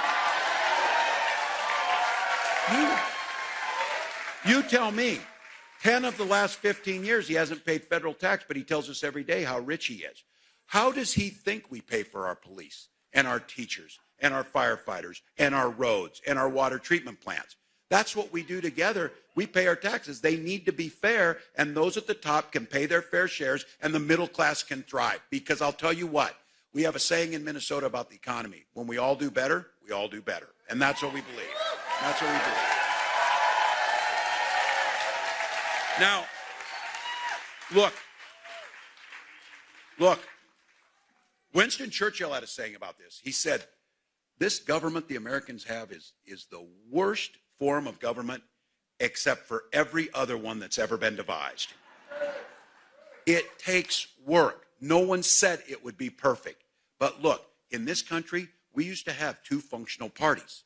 Some of you here even remember a time Republican Party added much to this. They were part of the conversation. And when they talked about freedom, they meant it.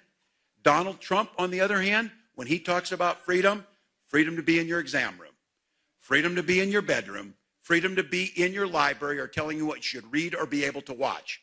I'm telling you, everything's a confession with these guys. When they talk about censorship, it's because it's what they want to do. It's exactly what they want to do. You've heard me say this, and I'll continue to say it because I know North Carolina says it the same way Minnesota says it. Life works better if people just mind their own damn business. Leave us alone. Leave us alone. But here's the choice. When Kamala Harris talks about freedom, freedom for you to make the choices, not politicians. You decide who you marry. You decide when you go to the doctor. You decide when you start a family. You decide what you're going to read. That's what freedom looks like. And where Donald Trump called Social Security a Ponzi scheme, in every one of his budget, he voted to cut it. They talk about raising the age to it. J.D. Vance said it's the only impediment to fiscal sanity. What we understand is freedom is for our seniors to retire with dignity by strengthening Social Security and Medicare. And folks in this city know what freedom looks like. the freedom to breathe clean air and drink clean water, to make sure. Because investing for it, and we must make those investments because we can't afford not to. Now, Kamala understands working with communities to make sure you have the ability to not just get by, but to be able to thrive. And I'll say it here, we've seen it across this country. I say it as a father of a senior in high school. I say it as someone who's been in the classroom, and now as governor of Minnesota. The freedom to send your little ones to school in best dressed clothes, to go be kids and learn, and the freedom for them not to be shot dead in that classroom when they get there. And I refuse to have them frame this up. I know guns, you know guns. I was a veteran, a hunter, a gun owner. Kamala's a gun owner. We have our entire lives, and we know that we can uphold the Second Amendment while upholding our first responsibility, which is the protection of our children, first and foremost. Now look, it's coming down, and I know you get it, but I'm going to talk to just the guys here. I want the guys in the room here to think about, or those who think about the women you love, whether it's daughter, wife, mom, aunt, neighbor, friend. Think about them.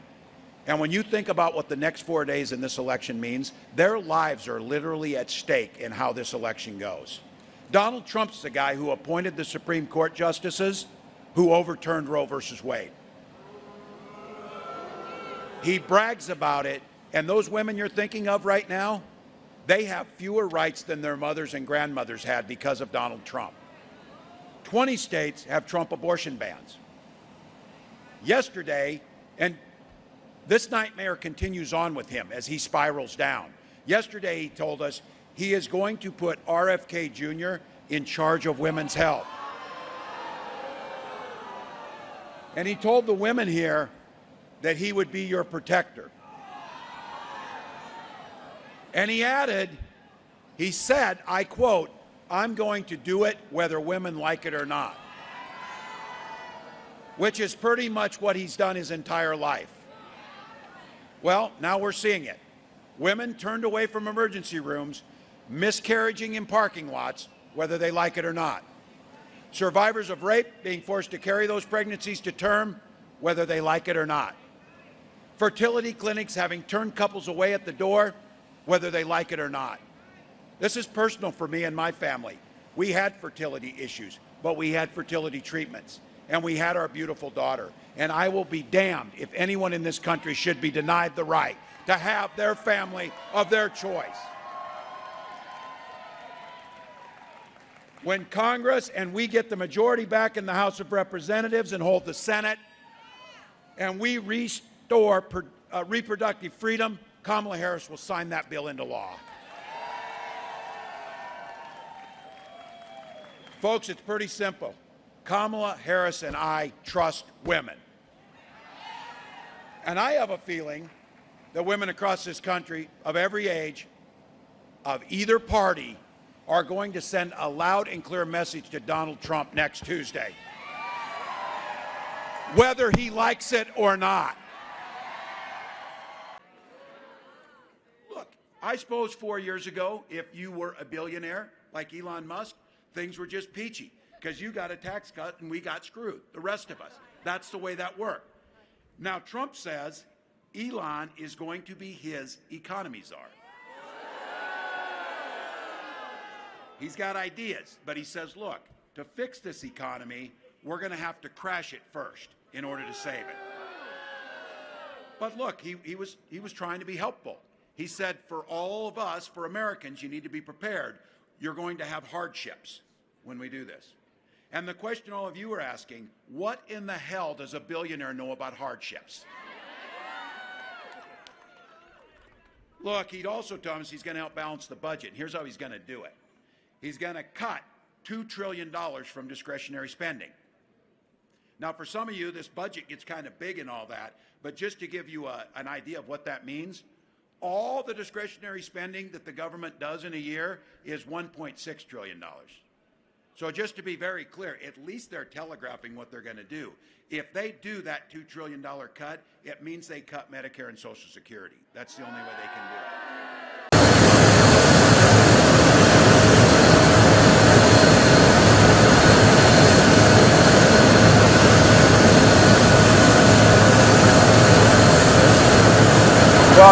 Good afternoon, everybody. Just came from the diner. Gonna board the plane and head to D.C. We're feeling great. I just want to remind folks, still got a plan to vote. A lot of time for these polls to be open. IWillVote.com if you need it. And I think the choice couldn't be starker. We saw the closing arguments of one of hopefulness, unity, and a focus on the middle class. The other one of dark, divisive, focused on himself. So we're feeling good about this, America. Get out, get this vote done, and let's win this thing. Governor Harris ended her campaign here. You're doing the same. Are you guys worried about Pennsylvania? We're excited about Pennsylvania. I think being here, we started it here. For me, it feels like closing the loop. We're excited about being here. We're taking that positive message, and you saw the energy in that room. Governor, do you expect President Donald Trump, former President Donald Trump, to compete the election? Well, look, I don't know how former President Trump's going to think, but if, history's anything, any indicator, he probably will. But I want to remind folks, we have the freest, most secure elections. It's going to take some time to get results. We're going to go up, down, but at the end of the day, as we always do, we will get the results that we know are accurate, and at that point in time, the winner will be announced, and the loser will shake hands and work for the winner. We got time for a couple more? Vice President Harris today. Can you give us a sense of what the campaign internal polling is showing here at the very end? No, I don't know any of that. And what I tell them, and candidly on this, the internal polling did not matter to me. I had a job to do to go out and make the message. That's what I was concerned with. Did you speak to Vice President Harris today or last night? How she feeling? What are the conversations? No, I haven't spoken to her yet, but I was like all of you watching that. The week before, I got the chance to run in Philly, and I ran up those stairs like Rocky or whatever. When I saw she'd set up there, it was golden. So now, you say you'll go to your grave not knowing why this thing is so close. You've been all across the country. Have you got any indicator of why this Look, it's a divided country. That's what we are. It's a divided country. But I think that the fatigue of Donald Trump, you can feel it out there. Folks are excited about voting, and I just can't describe the difference in the vibe that's out there with folks and how hungry they are for something different. Governor, any word from Minnesota? Yeah, they said the numbers are good. We're hearing from our folks there. Everything's working well. Secretary of State says things are working, so we're feeling good. Governor, when you got up this morning, what were you thinking, and what are you thinking right now? I mean, this is really the day you've been working for. Yeah, 90 days. I said it seems, kind of closing that loop. My faith in this country has been so restored. I said, when I sat in a room like that, I never thought I'd be in Harrisburg in a diner with folks, and how familiar they feel to me, like people I grew up with, people in Mankato, people in St. Paul. And I think that's the beauty of this thing. I think it's lost in all of the noise and all of that is, this is truly a remarkable thing we do every 4 years. I would argue we could probably do it better, but those are questions for other things, how elections, but it's democracy. It's messy, it's beautiful, it's the people. And for me, just my confidence in how things go. So, what are you watching for as you watch the results tonight? Are there specific counties or demographics, voters? Look, the team does that, and I think the team that knows me that's something I've never done. I feel like as a candidate, my job is to talk to everybody. I understand how it works, whatever. There's data people that will know this. Steve Kornacki gets paid to do it, so I'll want the rest of you. I'm simply going to go now. We're going to go do some more radio calls.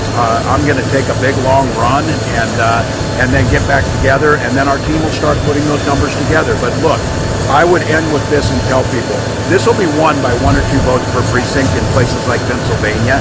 This is a time when there's a privilege to live in this country and a responsibility.